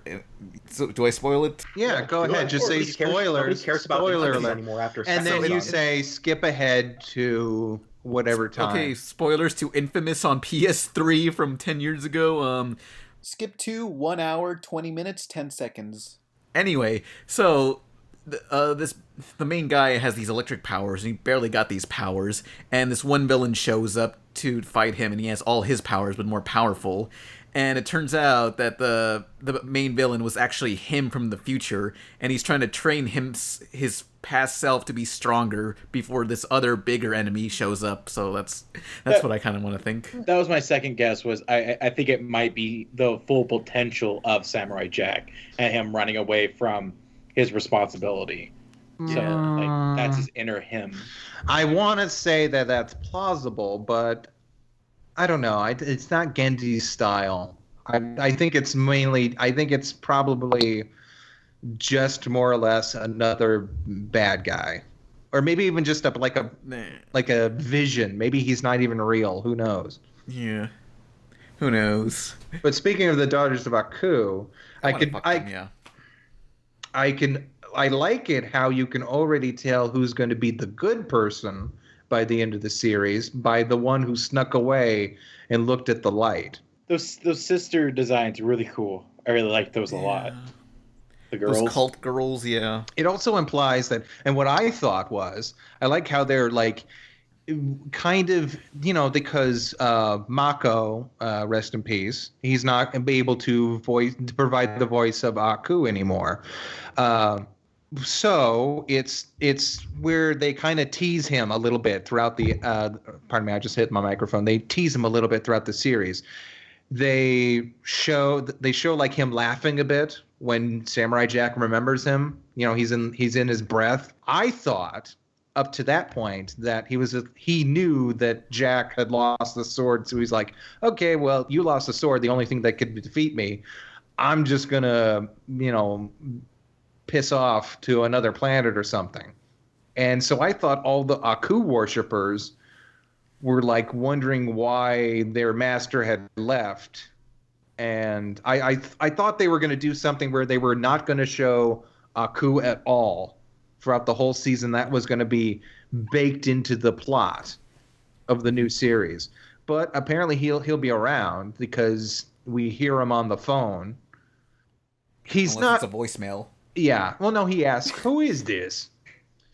I like it that they're easing us into the new voice. At least that's what they seem to be doing. Mm-hmm. They're going to tease the hell out of... They're going to tease it to the point where we want to hear Aku, but we won't instantly throw the new voice away because hopefully there'll be all this story attached to it. That, we'll just want it because we want it so badly, we'll just accept it. Right. They could always go the Teenage Ninja Turtle route, and because apparently at one point they actually considered doing a completely new voice for Aku, and they're like, no, that's so much of his character is his voice. We'll just get a mimic or. But at least they didn't go Ninja Turtles, where they go, oh, we accidentally damaged his vocal cords. Now he sounds like Seth Green. Oh man, if Seth Green was Aku now, that'd be fucking awful. That would actually be great. He's like, hey, yeah, I'm Aku. I remember there's one Heath Ledger movie, his final role that they couldn't finish, like not after Dark Knight. Some other movie. Professor something or others. Yeah, but I know what you're talking about. Mr. Magoo's Wonder Emporium or something like that. But anyway, since Heath Ledger died before they finished the movie, what they did was have him. The movie took place in like a dream sequence. Exactly. And he kept changing to different actors, and that's how they explained it. I think that was a neat idea to do, and if that was one of his passion projects, then yeah, would have been okay. I mean. No one talks about that movie like no one can remember the name of that movie, but no one talks about that movie like the Transformers movie and what's his face? He played Ultron or Omicron or something. Oh, you're talking about Ultron, or sorry, Unicron. Yeah, Unicron, and he was voiced by Orson Welles. Yeah, that's right. No one talks about it like, oh, well, that's the last thing he was in, and he did it just to pay the bills. Even though Orson Welles rocks in that with that voice. Yeah. I mean, he says, oh, I just play a toy that eats other toys, but he was actually menacing. I'm not a huge Transformers fan, but I love that scene where he's kind of talking down to Megatron. Yeah. Well, because at the time, Megatron was the biggest badass, and then you just get this Planet Eater talking down to Megatron. You know he's badass now. Yeah. Yeah. But I think would be interesting if, like, well, this is how I would have wrote around not having Mako anymore. We're like, what if Aku was dead in this version, and Samurai Jack still doesn't have a way back to the past? That would have been interesting. I don't know if that would have been satisfying, though. Because like he's like, well, I don't have a villain anymore. It's like, yeah, but that would also still hurt. Yeah, he would still be haunted by the fact that his family had to suffer for 1,000 years. Yeah, everyone had to suffer for all the time that he left. So yeah, I guess that would work out. And again, I was really interested in why these Aku cultists would be so interested. But it's like they want Aku's favor. Like that guy, it without explicitly saying it, there's a hierarchy to Aku's minions. Like the Sammy Davis bot, he was all like, I'm Aku's #1 assassin, baby. And I guess these cultists want to be on Aku's top 5. You know, is Facebook still a thing? You mean MySpace? Yeah, you're thinking MySpace top 8. Okay. Top 4. Yeah, whatever. I don't use any of that crap. Yeah, Aku's daughters are hot. It's gonna be, I don't know. I'm just waiting for the episode. They're underage too, probably, man. Shut up! No, they're not. They've been there for like at least 50 years. Okay. No, not 50 years. Okay, 20, 25. He's 50. He's 50 plus years. Look, and he's timeless. Let's just look. Art is open for interpretation. Let's just interpret them as 25. And okay. Also, I like the fact that they basically apply that Samurai Jack has gone through way more crap since the series ended. You know, which is why his mind is probably shattered as well. Oh yeah, because like he no longer ages. Granted, his hair grows longer, so he does age, kind of. His body produces, hair, but he doesn't. He doesn't age. Mm-hmm. It's really cool. Like for bringing back stuff, it's the right blend of things we know and love, action, awesome backgrounds, really stylized, no line artwork, and then just the right amount of mystery of being like, okay, what exactly is going on to keep us going. So like this is a really good blend. We're in trusted hands. So it uses the Adult Swim brand to the point where it accentuates. Like, I think the most risky that it ever got was the woman giving birth at the beginning. Yeah. But it didn't go like full on crazy. And who knows, it may go full on crazy, but it doesn't go like Rick and Morty, incinerate some people. It doesn't go like Robot Chicken, It's not violent for the sake of violence. No, it's very artistic. It uses its freedom, but it uses it in an artistic way. I mean, yeah, Gendy. I weep for the Popeye movie we'll never get. Yeah. Mm-hmm. And the Medusa movie, Lauren Faust. Yeah, Sony sucks ass. Well, for a moment there, I was so excited about Sony because like Pixar's okay. Like Pixar does good stuff, but it's also super formulaic, and it's really hard to get excited about Pixar movies because it's good. You kind of already know what you're getting. It? I mean, I saw The Good Dinosaur. Did you see Brave?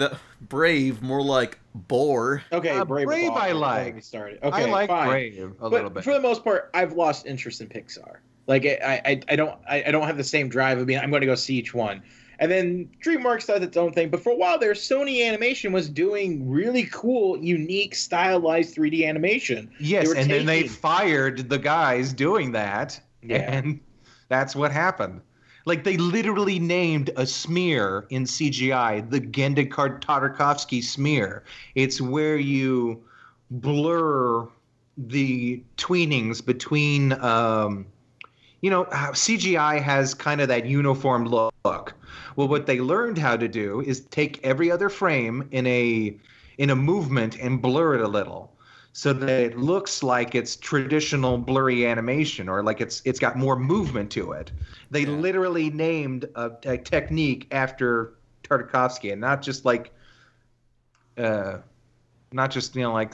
has nothing to do with hips or boobs or anything. It's like a legitimate stylized technique that will be replicated from now on. Mm-hmm. Essentially, why is Genndy Tartakovsky a god? I'm sorry, I'm biased. And an immigrant. Topical. Yes. Why won't he be on our podcast?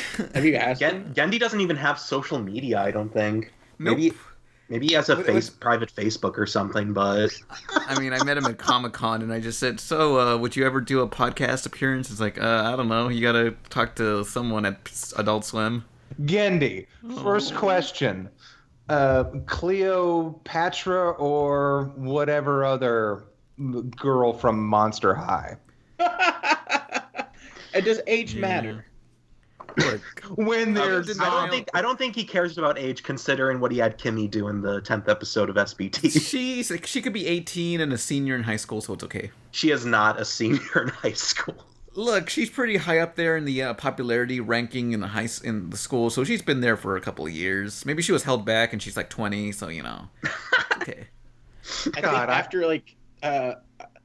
think there's a legal age where you cannot be in high school.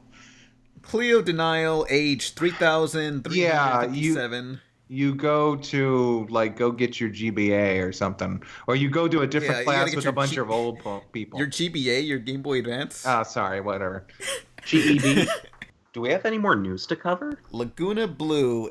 Let's see. Age. DuckTales! Woo! Our family is awesome. Aw, family truly is the greatest adventure of... Oh, no, the ground! Whoa! Oh, yeah. Chain Chomp, y'all. They've shown a trailer for the new DuckTales cartoon and potentially the new intro. Are you... I mean, I watched DuckTales a long-ass time ago, but I barely remember it. Oh, it was great. I love DuckTales. Yeah. It's super important. It's more important because it was more successful than Gummy Bears, but I feel like Gummy Bears is like a really crucial part of TV animation. You were forgetting about Floppy Dogs. Floppy Dogs? Or I thought you were going to go Wuzzles. Oh, yeah, Wuzzles. God, I forgot about that one. That was the phase where Disney was trying to get into like Cabbage Patch Dolls and stuff like, hey, we want to make some sort of weird doll that people will love. So let's do Wuzzles, or let's do Floppy Dogs, which were like interdimensional travelers that just so happened to look like dogs. Well, so the big thing here is that these like 4 shows we just mentioned were like the first cartoons on television to have an actual budget behind them. Yeah. Which they're willing to get back through syndication. And DuckTales was the real hit that really cemented TV animation to where it is. Without DuckTales, we wouldn't have Darkwing Duck, Gargoyles especially. Well, we wouldn't have the Warner Brothers Renaissance either, because they wanted a piece of that. With their, Tiny Toon Adventures and Batman the Animated Series and stuff like that. So, so much of what we see now is so important to the legacy of DuckTales that's what makes this so exciting to see the show brought back. And, not even talking about DuckTales, but there's this huge legacy even before that. I mean, the DuckTales you don't call it DuckTales. You call it the Scrooge McDuck comics. And you call it the Donald Duck comics. They've got a huge, long legacy before even that. So the new cartoon, it's less of a tribute to the original cartoon, and it's dipping really deep into the comics that the cartoon source originally. Mm-hmm. So Donald Duck's back. He's now a main character, which he only appeared for like 8 episodes in the original. Yeah, I didn't like that. They whenever he did show up, he was like a goof. Mm-hmm. And this one, he seems to be like more of a, because there couldn't be more different than night and day how Donald Duck is depicted in his comics and how he is depicted in other places. In the comics, he is an adventurer. He is kind of like he's still capable of being a goofball, but he is an adventurer in those comics. Well, everyone's an adventurer in those comics, but that's beside the point. I didn't like the way he was depicted as this goofy, screw up when he did show up on the show. Okay, so fun fact. I've never really put two and two together that Donald Duck is wearing a sailor's uniform. So I've never really thought of him as a sailor until DuckTales. Mm-hmm. Yeah, but that's not a Navy uniform. And in the series, he was a Navy officer. Right. Yeah, I own a never mind, a sailor dress, and I'm not a sailor, Sailor Moon wears a sailor outfit. She's not a sailor at all. That's Japan. That's not a sailor outfit, is it? No, the Sailor Scouts. Yeah. It's sailor, I guess. I don't know. But schoolgirl uniform, really. Yeah. So, Claudine is 1,383 years old. So DuckTales, the new cartoon show, the backgrounds have like this halftone element to it to throw back to the comics. The triplets now have unique designs, and one of them is voiced by Danny Pudi from Community. But not too unique, like Quack Pack. Right. Well, that was the one thing is like everyone keeps going, oh man, it's the first time the triplets have been unique. And I'm like, Quack Pack. And everyone's like, shut up, that Exo doesn't exist because it's awful. Oh no. Best Daisy ever. I remember liking Quack Pack as a kid. It had a decent animation budget, and they had some. It was that one time when I think they were closing down their studios for traditional animation, and all these animators needed to go somewhere, so they ended up doing a lot of TV work. Okay. I mean, it's nowhere near as classic or as rewatchable as some of the older. No, God, no. That's 90s. That's drenched in 90s. Oh yeah. I've never seen Quack Pack, but when I did my top 10 extreme cartoons video, a lot of people brought that up. Yeah, it's just it's a thing. That and also they bring that up, and also Popeye and Son. That wasn't too extreme. That was more just like 80s. Yeah, 80s complacent yuppie kind of thing where whatever year it came out. Where like Popeye retired and Pluto retired and they had shitty kids and they lived in the beach community. That's like Yuppies, the animated series. But is that all for DuckTales? No, of course not. Why would you It's so do that? important. Why are we not excited about it? I don't know anything about DuckTales. David Tennant is the new Scrooge McDuck. And it worked so well. I was scared. I was legitimately scared because I was like, I didn't want to sound like, I know David Tennant's like actually Scottish, but I didn't want to just hear David Tennant. But like, and then the original voice actor for Scrooge McDuck was so iconic for me that I was just like, I don't know if he'll be able to replace him. I'm not completely sold, but I think he does a really good job. So Alan Young, he lived until 95, which ironically, wasn't that young, but. And I think the last thing he was in was in the game? Mickey Mouse Video game. No, wasn't it the Mickey Mouse Christmas special?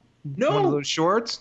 Was that because I know he was in the game, the DuckTales new remake, one, like the remaster. Was that a new voice actor? Yeah, all the voice actors came. No, it was Alec Young. All the voice actors at the time that were still alive all came back and reprised their roles for that remake.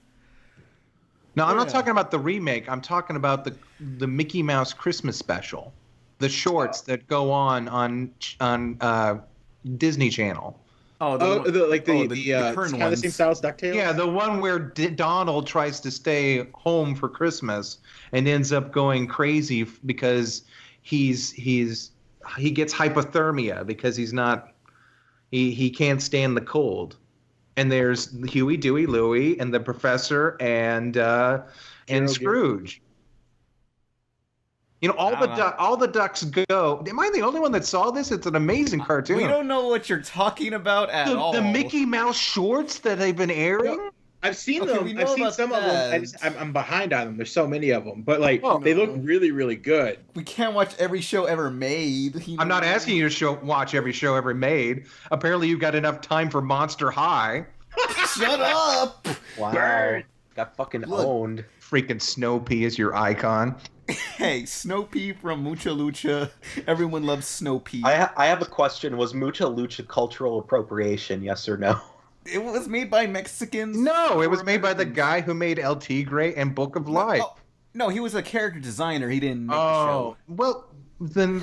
Oh man. I Internalized Really? cultural appropriation. By the way, Pan's Mexican. Just to throw that out there. But I Snow Pea remember. still sucks. I don't care. How dare you insult Snow Pea?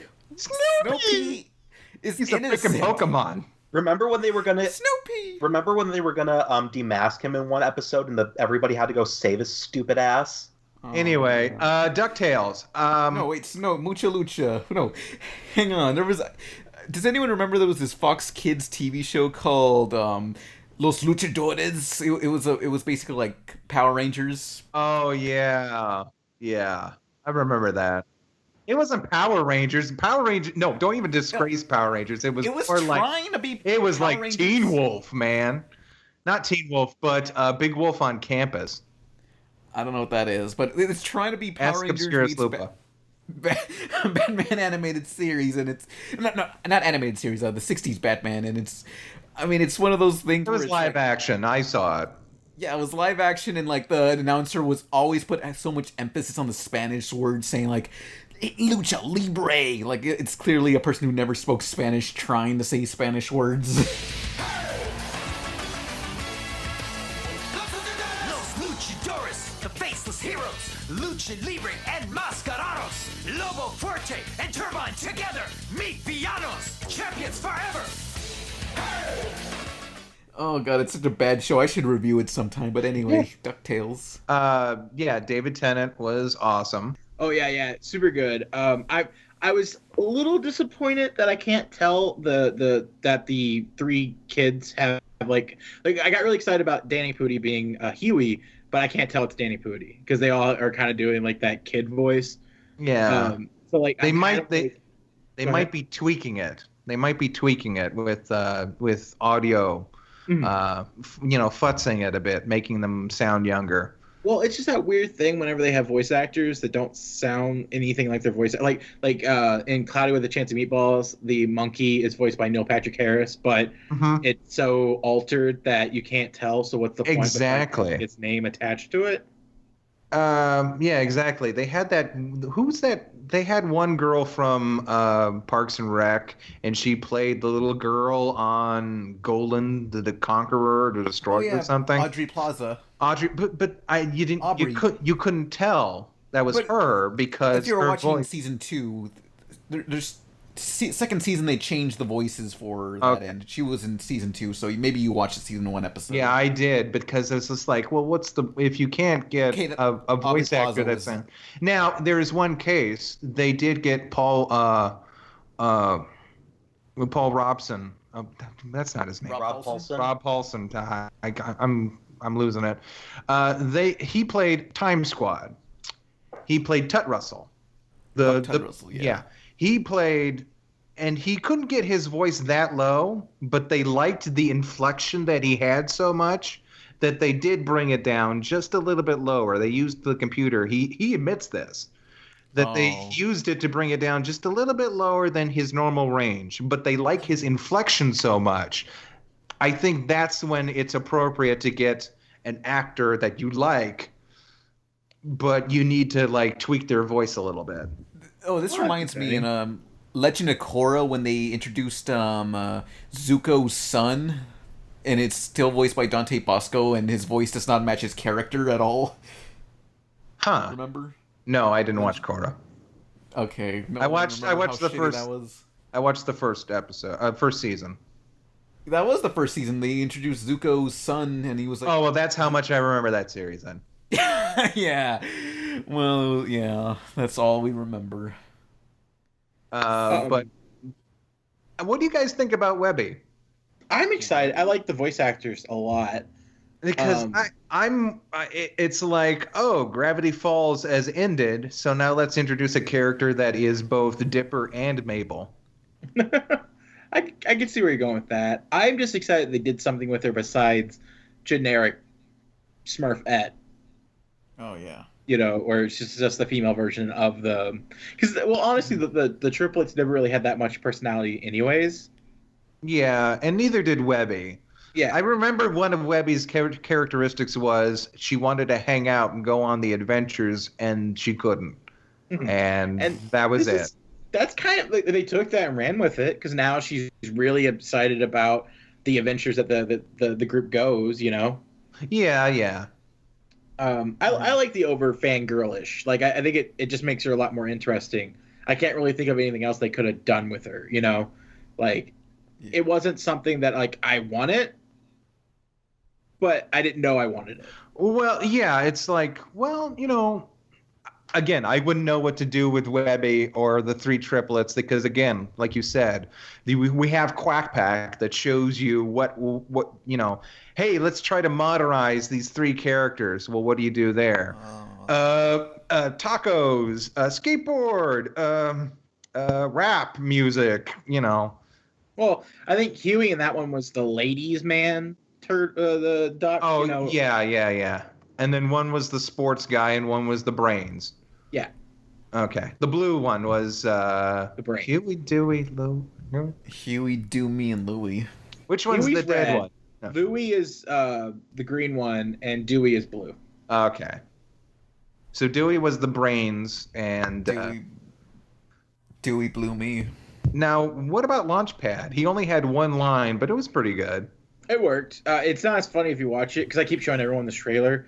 So like I keep getting it, but everyone else laughs, and I'm just like, he got one line and he appeared twice in the trailer, and he appears, and they have released one clip from the show that could work as an intro because it's just instrumental music, and it's Donald from the same angle every time the backgrounds just change. Oh yeah, that one. That one's good. Yeah. So and you get to see him in there a little bit too. He's he's just sitting down to relax, and then all this happens, and he gets overwhelmed and falls down. Mm-hmm. Yeah. Which kind of goes back to what you're talking about, how Donald's so much different in the original comics versus the cartoon media adaptations. It just looks like it's going to be, it's definitely still going to be classic Donald that we're used to, because I don't think Disney's willing to. Oh man, what if we get the Duck Avenger or something, or whatever his superhero persona is in the comics? Well, speaking of that. So of course DuckTales comes in. I like DuckTales, but the thing I loved more was Darkwing Duck. Mm-hmm. I'm a huge fan, so I'm really curious about what I want from this. I can't tell if I actually want an episode dedicated to Darkwing Duck in here as like a backdoor pilot for a potential Darkwing Duck series, or if Darkwing should appear throughout the series as like a comic book character that the boys read. That'd be interesting. Either or would be cool with me. I just can't tell which one I want more, you know? Yeah, that would be interesting. I mean, I love me some Darkwing Duck. It's one of my favorites. It's the thing. It was the Disney cartoon, Disney afternoon show that stuck with me the most, even more so than Gargoyles. I think it just hit the right blend of action and comedy. We almost got a Darkwing Duck Disney Affinity figure. Yeah, I remember that. Alex was pushing that. It was a vote between Mabel and Darkwing. Well, no. What happened was he got so close in the first wave that his gun and motorcycles in the game. Oh, and but he got canceled. So like his data. They all got canceled. Yeah. No. This is from the first wave. Like no, Disney I'm just saying Disney Affinity is dead. Yeah. Well, Disney Affinity 1.0.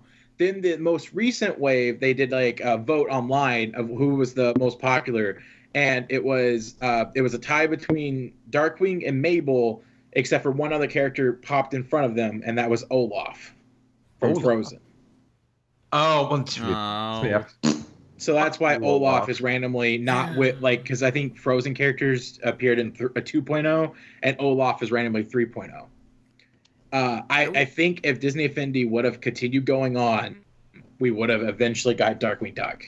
Yeah, it was that so cool. much in the cards. Yeah. That and also Gravity Falls. I mean, there is some elements of Gravity Falls in Infinity, but no figures or whatever. Mm-hmm. Oh, and then like when you could even see some of the concept art or like the prototypes of future ones that were so close to production. Yeah. Like Gwen Stacy, the Spider Gwen was super good looking. Yeah. There was James Cameron's Avatar for some reason. I don't remember that. Oh well, yeah, because X-Men. Disney bought Avatar. They're making a new Disney theme park or an exhibit. The fucking around. movies already. Holy shit! Just release the fucking sequels, James Cameron. No, take your time. Take your time. No. Yes. I want him to just release it and see how little people actually give a shit about Avatar. Oh, okay. Then now that's your motive, yeah, certainly. Yeah, just fucking do it. I'm fucking tired of James Cameron just saying, I'm gonna release a sequel tomorrow. I'm gonna make Why does he make people Pocahontas 2 coming to Europe. Why doesn't he make that Battle Angel anime adaptation already? He'd probably do a good job with that. I saw the art book for that anime. Wait, Battle Angel? What's this? Yeah, let me grab the I go on this website, I'm gonna do a plug for them. It's called Halcyon Realms, Halcyon Realms. And they memorable. do art. Huh? That's memorable. Yeah. Anyway, they do art book reviews and they do a lot of Japanese art books. And I was looking, and there's this one for Ars Magna. It's an art book which is a collection of Yukito Kishiro's works. I butchered that name, but I butcher every Japanese name. But anyway, he did this manga series called Gundam, or Gunnm, or Battle Angel Alita. Yeah. And the art is fucking gorgeous. Yeah, I remember the manga from high school. Someone gave that to me. I want it. Give it to me. It's beautiful. Yeah, honestly, the art is so gorgeous, and yet it still has that 80s anime aesthetic. Oh, yeah, I agree. Definitely. I'm looking through it right now. Yeah, He wants to make a movie about it. That's fine. That's great. The world was so messed up that it would have been perfect for that. I don't think it'd be as accessible as just generic cat people Pocahontas story, but I bought a making of Avatar art book when Borders was going out of business for like real cheap, and I was like, wow, this is so boring to look at. I still have it on my shelf. Oh, I'll link to the stuff below. I have the making of the Godzilla 1997 book. And it's actually interesting because it's like, oh, wow, a lot of work went into this horrible movie. Oh, yeah. Oh, yeah, no. I mean, a lot of things that are shitty still have a lot of work put into them for the most part. Oh, yeah, they showed the costumes. Like, they showed people in costumes who were still piloting the little miniature Godzillas and baby Godzillas. They showed all the models and the egg making. It was actually really interesting. I'm going to link to another one of this guy's art book reviews. He did a review of the Shin Godzilla art book, and like, oh my god, this art is. Okay, so that American Godzilla movie with the Zilla, as I think the Japanese call it, because it's separated from it. That movie might have sucked, but it actually produced a pretty decent film or a TV series out of it. Yeah, the cartoon series. Fans actually like the cartoon series and not the live-action movie. Yeah, no. Oh, yeah, the cartoon series is amazing compared to the... Yeah, because it's made by the same people that did like Extreme Ghostbusters and the Men in Black cartoon. Yeah, so that was really cool. Like they were able to take... Adelaine Studios, I think. They were a division of Sony at the time, back when Sony didn't suck. Yeah. Who's ready for an all-female Men in Black?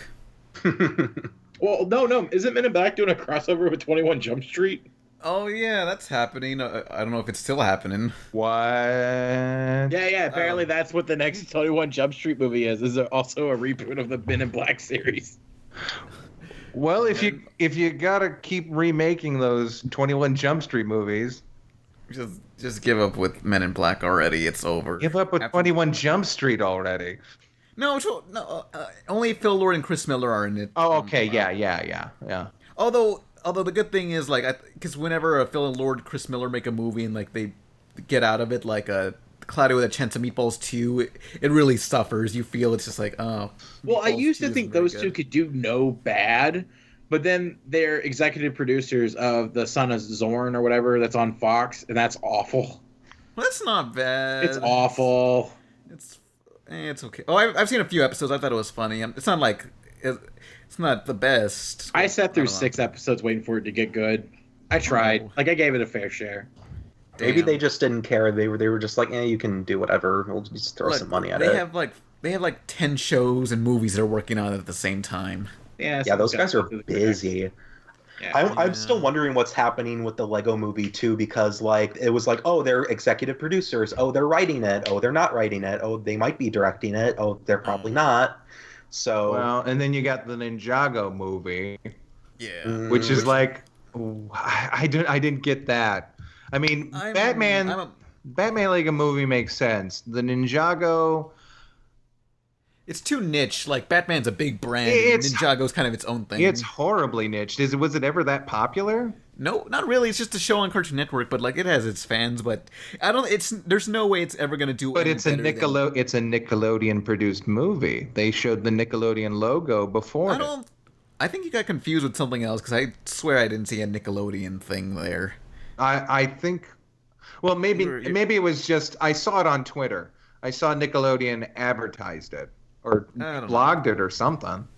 But yeah, but I don't know. The trailer kind of sold me on it. Like, I feel like the Lego movies are gonna like grow stale because they're all using the same concept. I mean, the same type of humor, and also they all focus on father-son issues. yeah, but Yeah, that is a weird trend, isn't it? The first Lego movie, that was the big twist. Yeah. This one was all about Batman and his quote unquote son, and then you got this one. Yeah, I mean, it's not. I know it's not gonna do as well as the other Lego movies, but I think it'll still be fun. I mean, like this trailer sold me because before I was like, I don't know, but the trailer sold me on it. yeah, but Well, the I thing like- with the thing with Lego games sorry. is Lego games, Lego media that has like written in voice acting, they've all used the same type of humor. Like they've been cruising off the same type of self-aware Lego humor for like over a decade now, I think. Yeah. Like there was like a Lego video game. They're like, guys, this is going to be voice acted and like there's going to be writing, and then it was like, oh, okay. So then they do it, and it's the same type of thing when they were miming, except now they have like pop culture jokes or something like that. And it's just like, oh, well. I mean, they're still successful, so it's like, it works. But I think the first of these type of Lego games kind of started with episode 3 of Star Wars that far back. What, that was 2006, 5. I don't know, but they haven't explored movies that much. Only 3 movies, so they can ride this out for a couple more movies. But at least Warner Brothers finally has a successful theatrical verse. Finally to rival Marvel's. Yep. Yeah. good job, Warner Brothers. Get everybody a round of applause. Yeah, it didn't work for DC, but it worked for Warner Brothers. Like, things are turning up for Warner Brothers, like Suicide Squad won both an Emmy and... No, wait, won an Oscar and also a Kids' Choice Awards. That's shocking considering the movie wasn't that good. Look, it was for Best Makeup and for Kids' Choice Awards. Okay, it was, first of all, Best Soundtrack. that makeup is fucking bullshit. Have you seen the Have you glow seen around Killer damage? Croc? Oh, there Killer was more to Croc it isn't than even makeup, it's a prosthetic. Shit. Fuck. There were so many better movies out with makeup. There's a sci-fi one. I like the Tumblr post afterwards on it showed you the nominated, which was Star Trek, and it showed you all the different aliens they had and all the different all the makeup and all the prosthetics they had to put on that. And then it showed a picture of Harley Quinn, and she's just got white smeared on her face. Oh yeah, crappy. Juggalo chicks. Hell yeah, sign me up. God damn it, man. Yeah, we have a guest on, and you're doing your thing with the Monster Highs. CR is a nice guy. He just probably came on and expected, it's going to be a fun time, and then you pull your standard bullshit trademark pan. And now you look like a fucking cringe lord in front of this entire audience, this entire stadium. Why did we record at the Superdome? I regret doing this You didn't live. record at the Superdome. We recorded at the fucking theater where they first performed The Lion King. Shit, we recorded at Roman's Chinese Theater. Fuck. Oh, I forgot what the hell we were talking about. Worst theater experience since Lincoln. Not his assassination, the movie Lincoln. No worse theater experience since Spider-Man Turn Off the Dark. Oh yeah, Pan, you want to talk about that Logan movie? I will let you down. I will make you hurt. Logan, Thursday, rated R. Oh yeah, Logan. Yes, it was great. Okay, so I actually made a vlog review, although it's unlisted because it's a piece of shit video. Oh, it was awful. I couldn't make past the 2-minute mark. I was trying my best. Okay, look, I'll link it.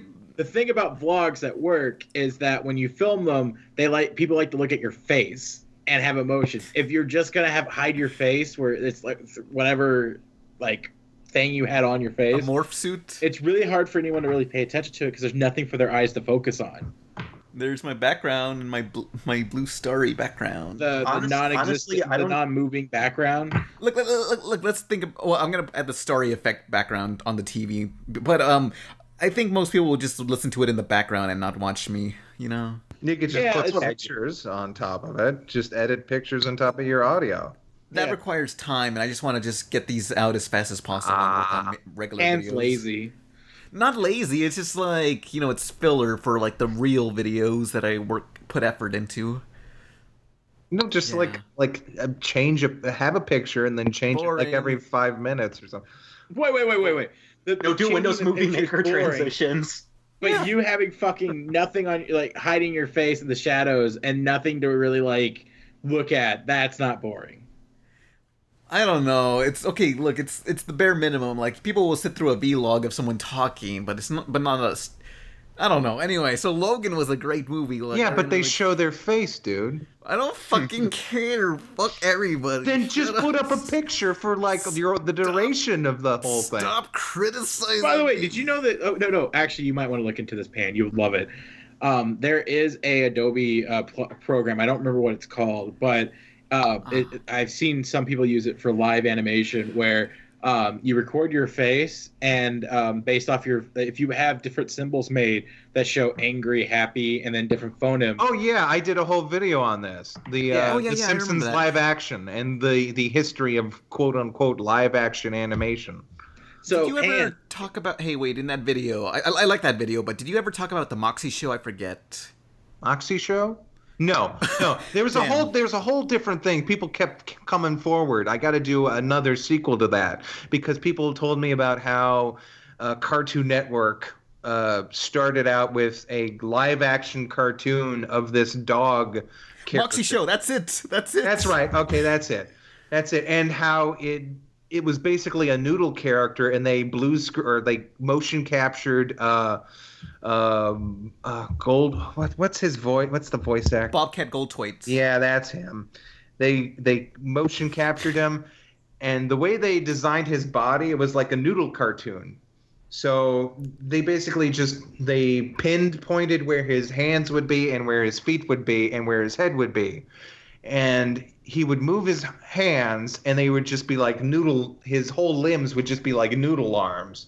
So it didn't matter. There was no musculature to animate or anything. It was actually pretty interesting. The only thing that kept it from actually being decent was it lagged like hell. Oh yeah, it was the footage is very choppy when you see it. Oh yeah. And they have like an audience of kids sitting and watching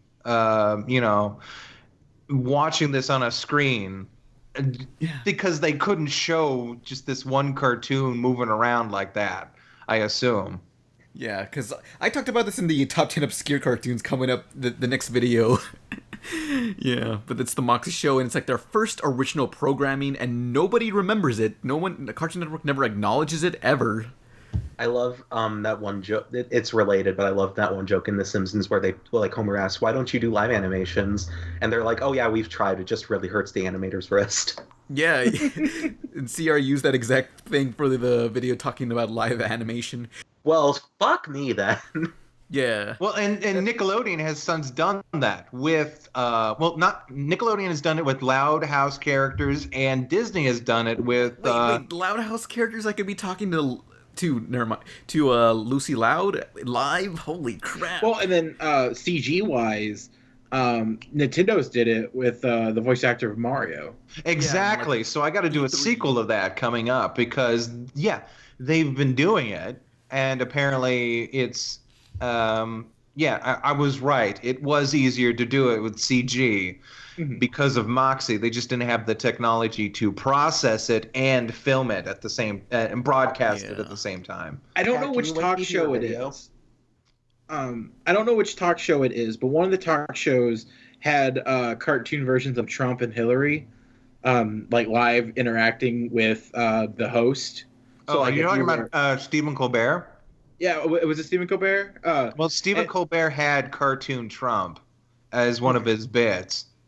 Okay, because I know what they basically did was they had an animator go on, and he did a couple of like generic like animations that they could always plug through. But then as the person was talking, it automatically lip sync, and so all he had to do was like hit a button, and it would switch which animation. So it wasn't the prettiest thing ever, but it was live animation appearing. That's exactly what they did with The Simpsons. They played the character like a keyboard. They had a button to make his arm go up. They had a button to make his hand move in a certain way. They had a button to, make his head look forward or look, straight, or turn his head.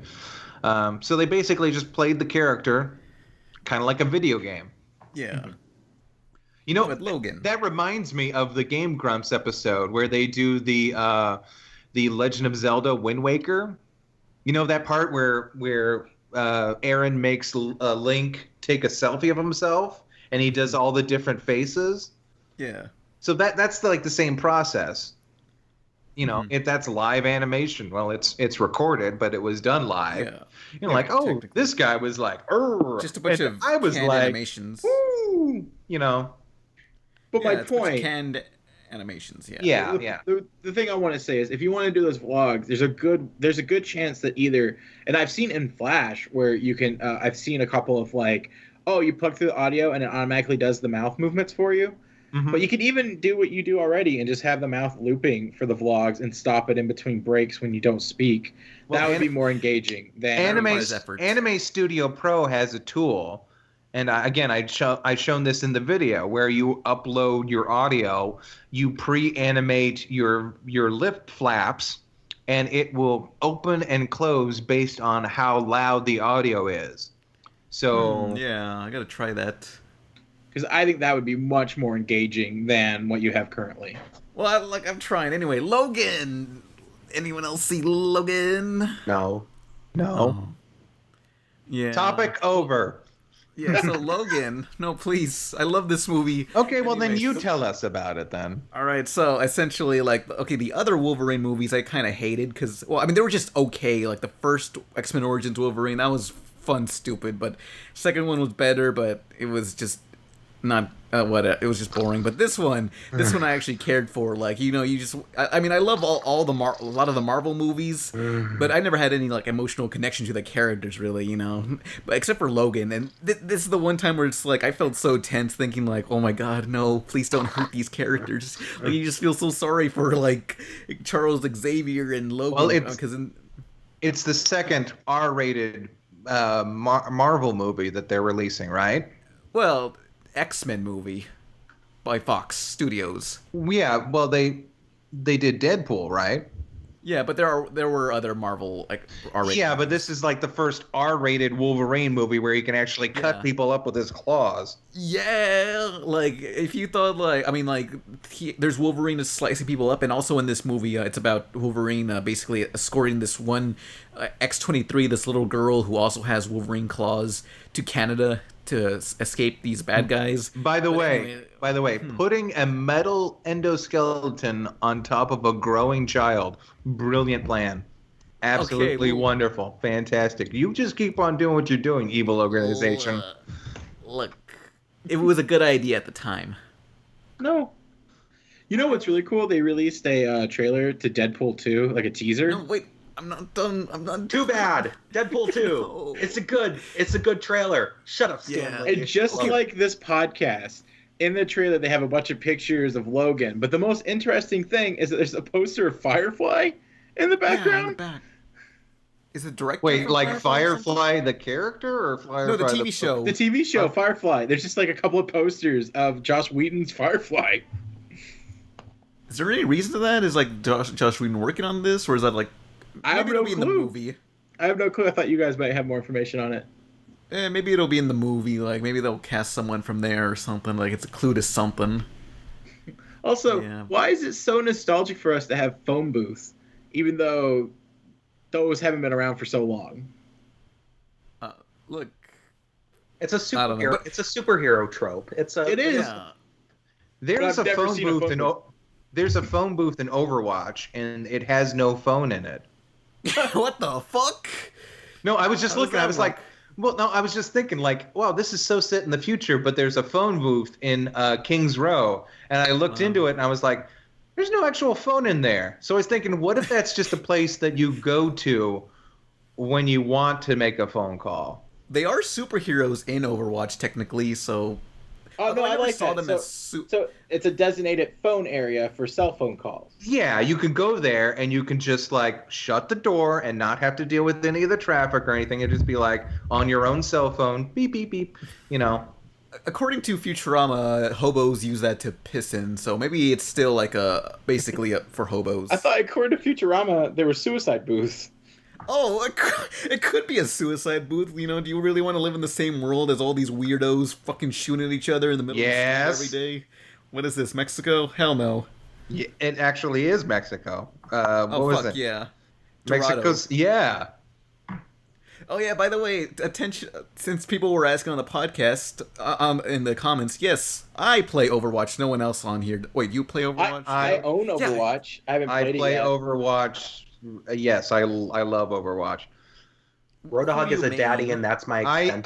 I main either when I need to like close quarters. I main Hanzo, and and then Widowmaker for other things. Mm-hmm.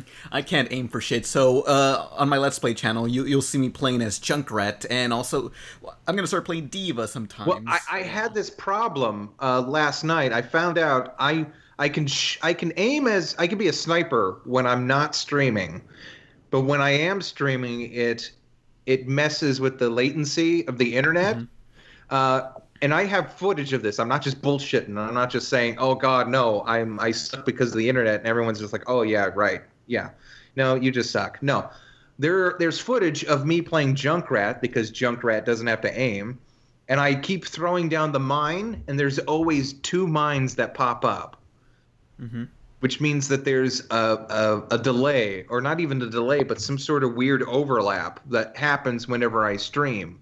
So whenever I stream, I have to play like a Symmetra or a Junkrat or something that's not good for aiming.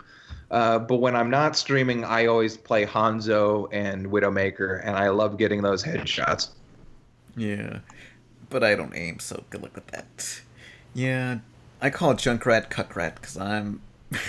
That's me. Anyway, crap. Logan. Logan, yes. You are literally so I got distracted by a disturbing image online. Hang on. Just look at this. Hang on. Oh. It's from the Powerpuff Girls reboot. Tell me what's wrong here. I'll make it the podcast. Oh God, no. No, fingers. What? No. No. This is gonna be the podcast icon. Oh God damn! How did he fuck up Powerpuff Buttercup with fingers? No, from the official reboot. Now on Tumblr today, I saw a post done by someone who was brought on for the second season to kind of tweak the designs a little bit, and they actually looked good. I mean, Buttercup still. Yeah, did I save it or did I just go buy it? Let me look. See, would this show up on a Google search? Maybe. Yeah, I reblogged it a while. I'll link it below, but I reblogged it a while back. Well, thanks for nothing. Yeah, thanks a lot. Anyway, other than Buttercup having those two stupid little, cowlicks in the back, I like them actually. It looked like a decent redesign, and they basically, it was explaining the rules. Don't show them, with their heads turned all the way, don't. I mean, it's not going to stop the animation from showing up on different layers, but look, we're fucked. No. Chad, I love how you're basically saying it like they brought on somebody to be like, okay, dipshits, here's sort of fucking anime. Yeah, pretty much. Well, a lot of the errors that people originally brought up on there, like visuals, were less errors as in if it was traditionally drawn, they would never have made the weird Cyclops looking version of Blossom. But the problem was that was an in-between frame that was tweened. So the computer generated it, and it wasn't even like a set frame, like something that the camera stayed on. It was like a frame that was there for two frames. That's it, and then never to see for again. So people were watching it in slow mo and print screening it and making it look like because no one actually watches. Well, no, there's some errors like Buttercup flying around a certain character and a huge chunk of her body disappears. No, that's true. Even though it's 1 second, and there were certain things like that in the original. Well, no, I can't even think of anything that egregious happening in the original. No. The layer errors, the characters just popping in front of other characters when they're necessary. The size of characters. There's one kid. Yeah. There's one shot of a kid running up to Buttercup, and Buttercup trips him. That kid looks like he's gigantic. He looks not in proportion to anyone else in the shot. Right, and that's Plus not he a visual clips in front of her. And that comes from not animating the whole thing as one scene. That comes from animating these different characters separately and then compositing them on the computer. Right. In a way that's not, and that's the director's fault. That's not, No. Don't get me wrong. Those things I'm totally talking about. There's a couple of little ones where it's Blossom's head turning, and that's just because the tween. If it's animated in Toon Boom, like I think it is, most likely they have a mask on the head, so all they have to do is the face is just one set face, and you just translate it over, and now it looks like the character's looking to the left. I gotcha. Yeah, that's just a computer generated error that wasn't even there that long. Someone's actually freeze framing and watching each frame and then taking it out of context, which is a lot of what happens now is just things being taken out of context. Well, people are you can kind of tell that something's a little wonky with this new series. Oh yeah, definitely. The volume of it is huge. But yeah, people are literally going through now and saying, "Oh, look at this, look at that." Now, what I can figure out how to make this work. If there was a joke where she has her normal hand, and then she puts on the glove, and then forces it like clay. Yeah, I can see that. Yeah, and then be like, "Oh, I have fingers now," but they're not fingers. They're like my flesh that I've forced through the glove. Mm-hmm. But then, because the joke, the thing you're talking about, her tripping over a kid and it's the wrong size. Yeah, that's definitely what you're saying. But if it was the old show, I could definitely see them drawing the kid being extra large just for the over extreme for the shot. Mm-hmm. I could see it if it was a visual gag, but most of the time it's usually an oversight and not intentional. Yeah, of course. But that, and sometimes the writing just stinks. Yeah. Yeah. You're never going to top Me No Gusta. That's not intentional. That's not a problem with the computer. It's fucked all the way through, but yeah, Logan was a good movie. I love it. So watch the vlog link below. It's a secret vlog. Right yeah, on. that Deadpool thing was awesome though. That trailer. Yeah, It was funny. I love how they use the actual Superman theme song in it. I thought they were gonna play some like knockoff version, but no, it's the actual original '80s John Williams theme, '70s. Yeah, it makes you want. And well, they probably paid for that. Like, I wonder how much they paid though. Like, did Warner Brothers hold it for hostage? Like Mario and Wreck-It Ralph. Yeah. But what's weird is the theatrical version I saw. It was completely different. It did not have that one cameo, and the song switched to a different song in the online version. Oh, I don't know why there's two different versions at of St. it. Elmo's Fire. I don't know what. St. Elmo's Fire. That was in the online version of when Yeah, that's Deadpool. That was not in the theatrical version. What was that? It was just the full-on Superman theme. Like he just gets out of the booth and starts running to the Superman theme, and he never turns around and says, "Shut up, Stanley." Nope. Huh. That's weird. Yeah, I don't know why. But yeah, it was a great movie. And also, like, I don't know.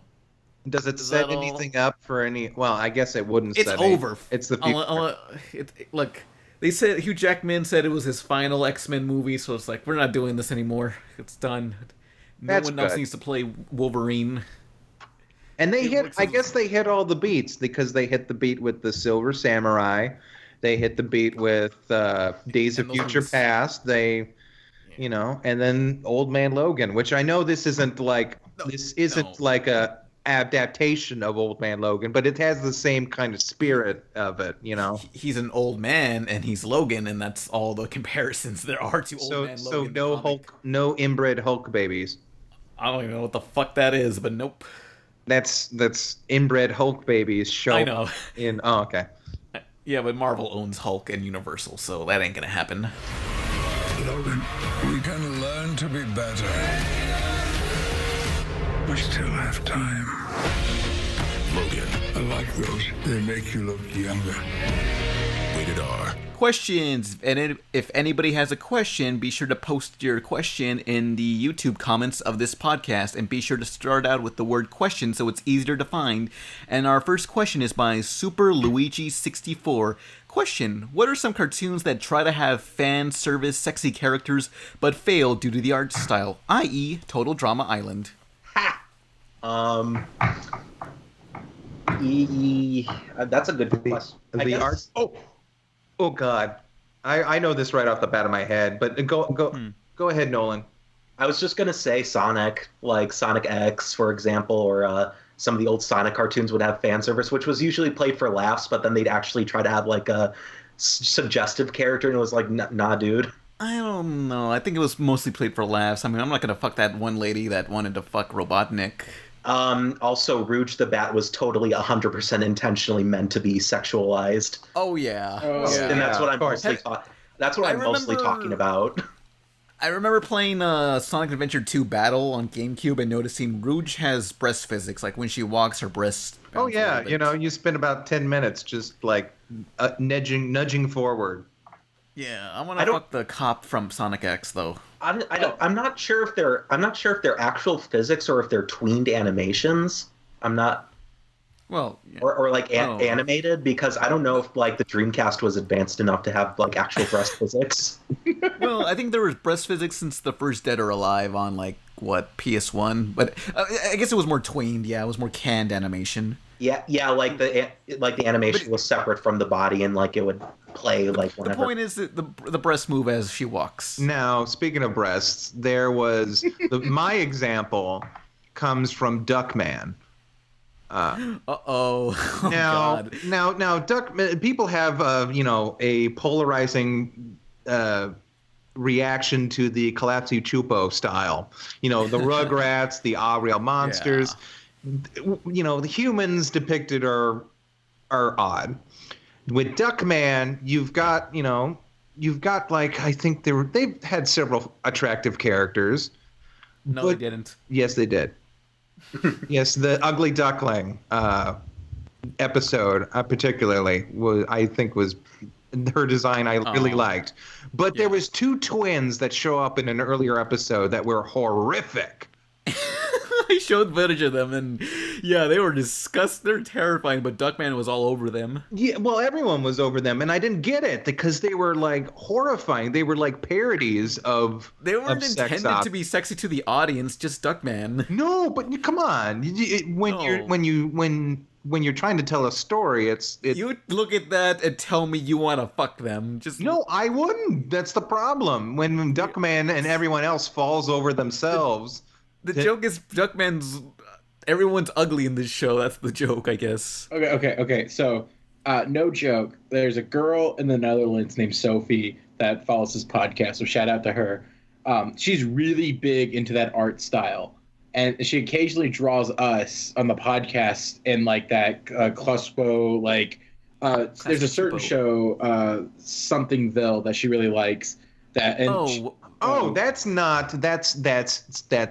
Klasky Psupo light, and it's kind of like you're talking about the Moville Mysteries. Yeah. So like, I love that she show. likes both the Klasky, and she likes that all the art styles that animation wise that she really gravitates towards, that I see her draw fan art of, is always that opposite of what people normally account as appeal, because that's what but most of the 90s Nickelodeon stuff, Disney's over here like big eyes are warm and inviting. And then, like, every other show by that studio is like, really tiny eyes. But, no, I was going to say, yeah, she's drawn me, I think. Who is this again? Her name's Sophie. I don't want to, go full-out name on her. No, what's her Deviant Art name? I don't know, actually. I think it's like 16-something or what's her Twitter handle, then, anyone idiot? Figures it out, I'll link it below. All right, okay. I'll find her Twitter. But yeah, I think if that's the same artist you're talking about and who has the same love of Moville Mysteries that I do, then yeah, she's drawn me and she did a fantastic job.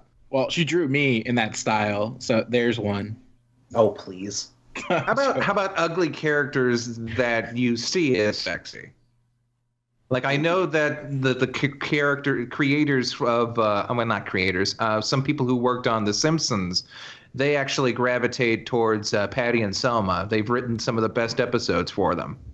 I forget who. I find Homer Simpson sexy, if that counts. What the fuck? And you have that cardboard cutout. Yeah, I do have a cardboard cutout of Homer Simpson in my room right now. Mm-hmm. Watched him sleep. It does. Yeah. I mean, I got a Emily the Strange cardboard cutout in my room here. Don't question it, okay? Fucking weirdo. Look. Yeah. Look, it's stylish. It brings the room together. Pin, stop embarrassing us. See ours in the place. Oh, it's okay. I've read his Snoopy Emily the Strange fan fiction. Snoopy. I love how every time there's something odd that we say about ourselves, Sierra just doesn't say anything. It's just like, yeah, okay, whatever. Yeah, we're all fugged. Because I remember, you have your top 10 moms video, and Pepper Ann's mother, which is one of those ones where you don't necessarily immediately think of as super sexy, but there is a sexual element to it. Yeah. Or people want to bone the mom from Clarence. Those teeth. Those are like the Simpsons teeth if they stretch them. And they creep me out. But one character that's sort of portrayed as ugly is a Toot from Drawn Together, the black and white Betty Boop knockoff. I like her. I want to do things. Anyway. God damn. I'm having a hard time remembering things. I'm sure there's people on this cartoons I've seen that are traditionally people don't really care for, but I'm over here yeah, that's hot. But I'm blanking.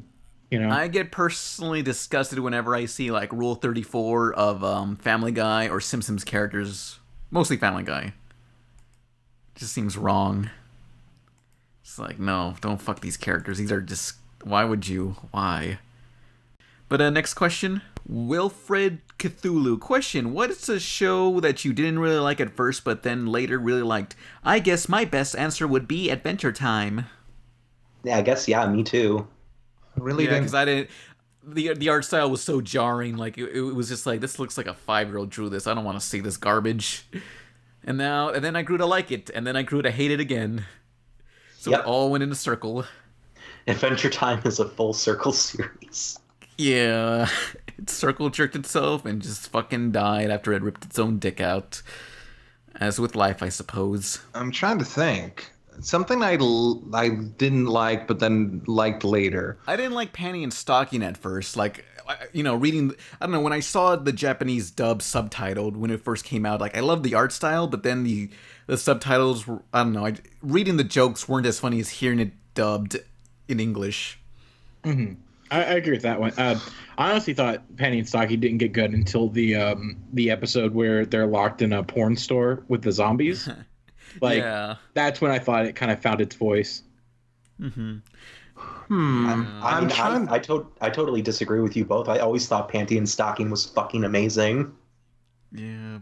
Yeah, I liked it from the... I saw that, and I liked it. I'm trying to think of a series that I, like, really hated. The only thing I could say is that I kind of didn't like the Batman, the animated series, but I think that's just because I was really, really young at the time. And Batman the Animated Series was so different that it didn't play by any of the same rules that had been set forth, you know, by like Saturday morning cartoons, where the hero was like this big, obnoxious, like, oh, I'm gonna do something good, and the villains were like, and you know, the whole thing was played out like with such simplicity that I could follow. With Batman, it was like there was just like long moments of quietness, and you know, things kind of set in, and motivations weren't always clear, at least to me as like a little baby Chad. But as I grew up, I of course, you know, I fell in love with it. Mm-hmm. But I don't know if that's just from me actually growing up, or if I'm trying to think of a more recent example. See, for me, Gargoyles is very much like that. Like, I didn't like Gargoyles as a kid, but then going back and after my like palate, you know, got refined a little bit more, I absolutely love. I could appreciate it in a new way, you know, which is weird because you would think that's like, oh man, that's really badass. But you know what? I know exactly what my example is. Disney's The Replacements. Hello, Blinko. And anytime I want to make a change, modify and rearrange, though it might get kind of strange, make them better, nicer, stronger, faster, smart, and cool, and maybe even lame. Call in The Replacements. Disney's The Replacements. When I first saw it, it's a show, or it was an animated series where Disney, these two orphan kids, they got a phone from a company that replaces anyone you want. They didn't have any parents, so they got two new parents. And whenever they have a problem in their life, they just replaced like their baseball coach with like a professional baseball player, or like if their teacher is mean, they replace it with a different teacher. I didn't like it at first, and I only watched like the first episode. But then after a couple, you know, rewatching it again and again, the humor got funnier and funnier. And despite the goofy premise, it really grew on me. It's kind of a fucked up premise. Like, it's basically saying like, hey, you can replace your own parents. Well, no, this is how they did it. It was Flinko. I know they're orphans and stuff, but like, you know, like the moral to a bunch of cartoons is always like, no one can replace you, you're special. But here's this fucking show coming along saying, hey, call in The Replacements, you don't like someone, replace them. Like, one of these days somebody's gonna replace them. No, by the end of the episode they always regretted replacing someone, and they always brought them back. But anyway, one thing that they did do is like their baseball coach, they said they died, one of the taglines was "Hello, Flinko," because Flinko was the company that replaced everybody. And so they say, hey, our baseball coach he sucks. He gives participation trophies to everyone. We never win a game. And then the head of Flinko was like, okay, well, we'll make it so that he wins like $1 million cruise and he can leave for the rest of the season. That's what they. Yeah. Kind of like how my parents told me my dog was just going on vacation for a long time. Yeah. That's what they. No, he shows up later. And basically, they hire this professional baseball player who's like insane and obsessed with winning. So they completely regret, getting a replacement. And that's kind of how this series. There was variations, and they did a couple interesting twists on that setup. I think it only ran like maybe 2 or 3 seasons, but and it was that weird moment in TV history where the main networks were starting to shut down the cartoons that they would show. Like ABC didn't show any more cartoons, and NBC wouldn't show any more cartoons.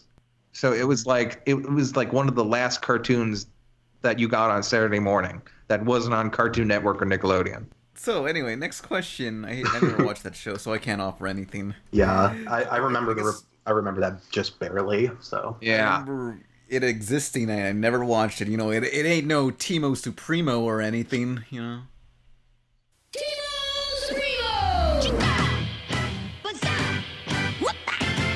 Hey, you kids have some funky, fresh moves. Timo Supremo is a lost cartoon now. It's considered. No one recorded it? They found some episodes. They're still like the first season. It's considered half lost. Damn. Well, it's weird because it aired on Toon Disney. Yeah, I remember watching it as a kid. Like, I remember some episodes. Like, there was one where this supervillain was like, you know what? I'm just going to block out the whole fucking sky and do nothing else. So he gets all these fucking blimps and he blocks out the sky and everybody's like, oh, we're depressed now. And the Timo Supremo kids are like, oh, shit, nigga, we got to do something about that. So they fucking, like, hop up on that shit and they're like, okay, you stop that, bad guy. And he's like, I'm not even really doing anything, so... I just made some cloudy weather. This isn't a crime. There's no crime against making cloudy weather.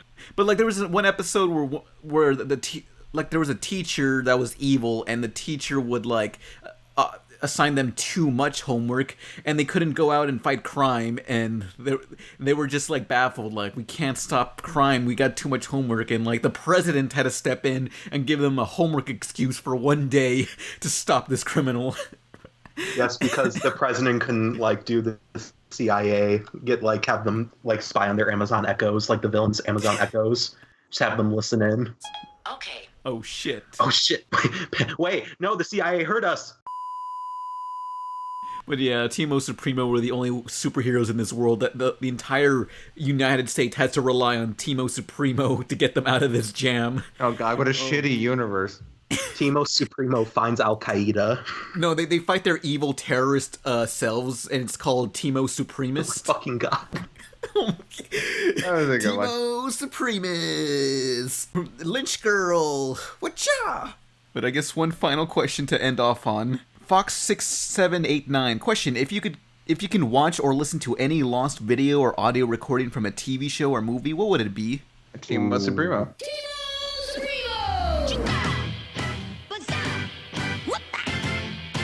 Kids have some funky, fresh moves. No, that can be lost forever. We don't care about Timo Supremist anymore. But I think recently, well, a while back, I was thinking about the Boondocks Lost pilot that was made not for Cartoon Network but for Fox, and I'm curious what that was going to be, because like I think the one promo image shows like the style closer to the comics. There is the pilot episode for Recess. Oh yeah, the ones with the weirdly different colored versions of the characters. And just the weird different art style, completely different. It was almost like Klasky Psupo mixed with I don't know what else. Yeah, but any other final ones? Well, I guess not. I guess this is the end of the podcast. I'm Pan Pizza. Who are you people? I'm still a mistake. No, Nolan. No. I'm Izzy. Some of you think I'm a mistake. Pan told me I was a mistake, and I don't believe it. It's a fucking lie. This is my sister, Yes, we know. She's only been in every single podcast. CR has never met my little sister. Stop. Is this for real? I'm feeling secondhand embarrassment really hard right now. What the fuck is your problem? I just want to help my big bro Pan with his podcast. I'm sorry, CR. Fago. Don't we have a off cool Trina. guest, and you do this shit, Pan. Anyway, the guest, who are you? Really? Is there another guest that I didn't know about? Well, I'm also here. No, I want to. You say your goodbyes, CR. Just end it. This is Stephanie, my agender sibling. They fucking God. They have rave pants. I'm so hungry. I haven't eaten anything all day except a bowl of They Cheez-Its. have a crush on a Tsundere girl. And a skeleton. She's a skeleton. It's okay to fuck a skeleton. Anyway, so this is the end of the podcast. I'm Pan Pizza, and everyone else is here. Goodbye, everyone. Hey, see you. Thanks for having me. Bye. I'm a head. I'm a man. I'm the first mammal to wear pants, yeah. I'm at peace with my lust. I can kill 'cause in God I trust, yeah. It's evolution, baby. I'm in peace. I'm a man. Buying stocks on the day of the crash. On a loose. I'm a truck. All rolling hills, I'll flatten out, yeah. It's hard behavior. Oh. Uh-huh. It's evolution, baby. Admire me, admire my home, admire my son, he's my clone. Yeah, yeah, yeah. This land is mine, this land is free. I'll do what I want, but irresponsibly. It's evolution, baby. I am ahead. I am advanced. I am the first mammal to make plants. Yeah. I crawled the earth, but now I'm higher. 2010, watch it go to fire. It's evolution, baby.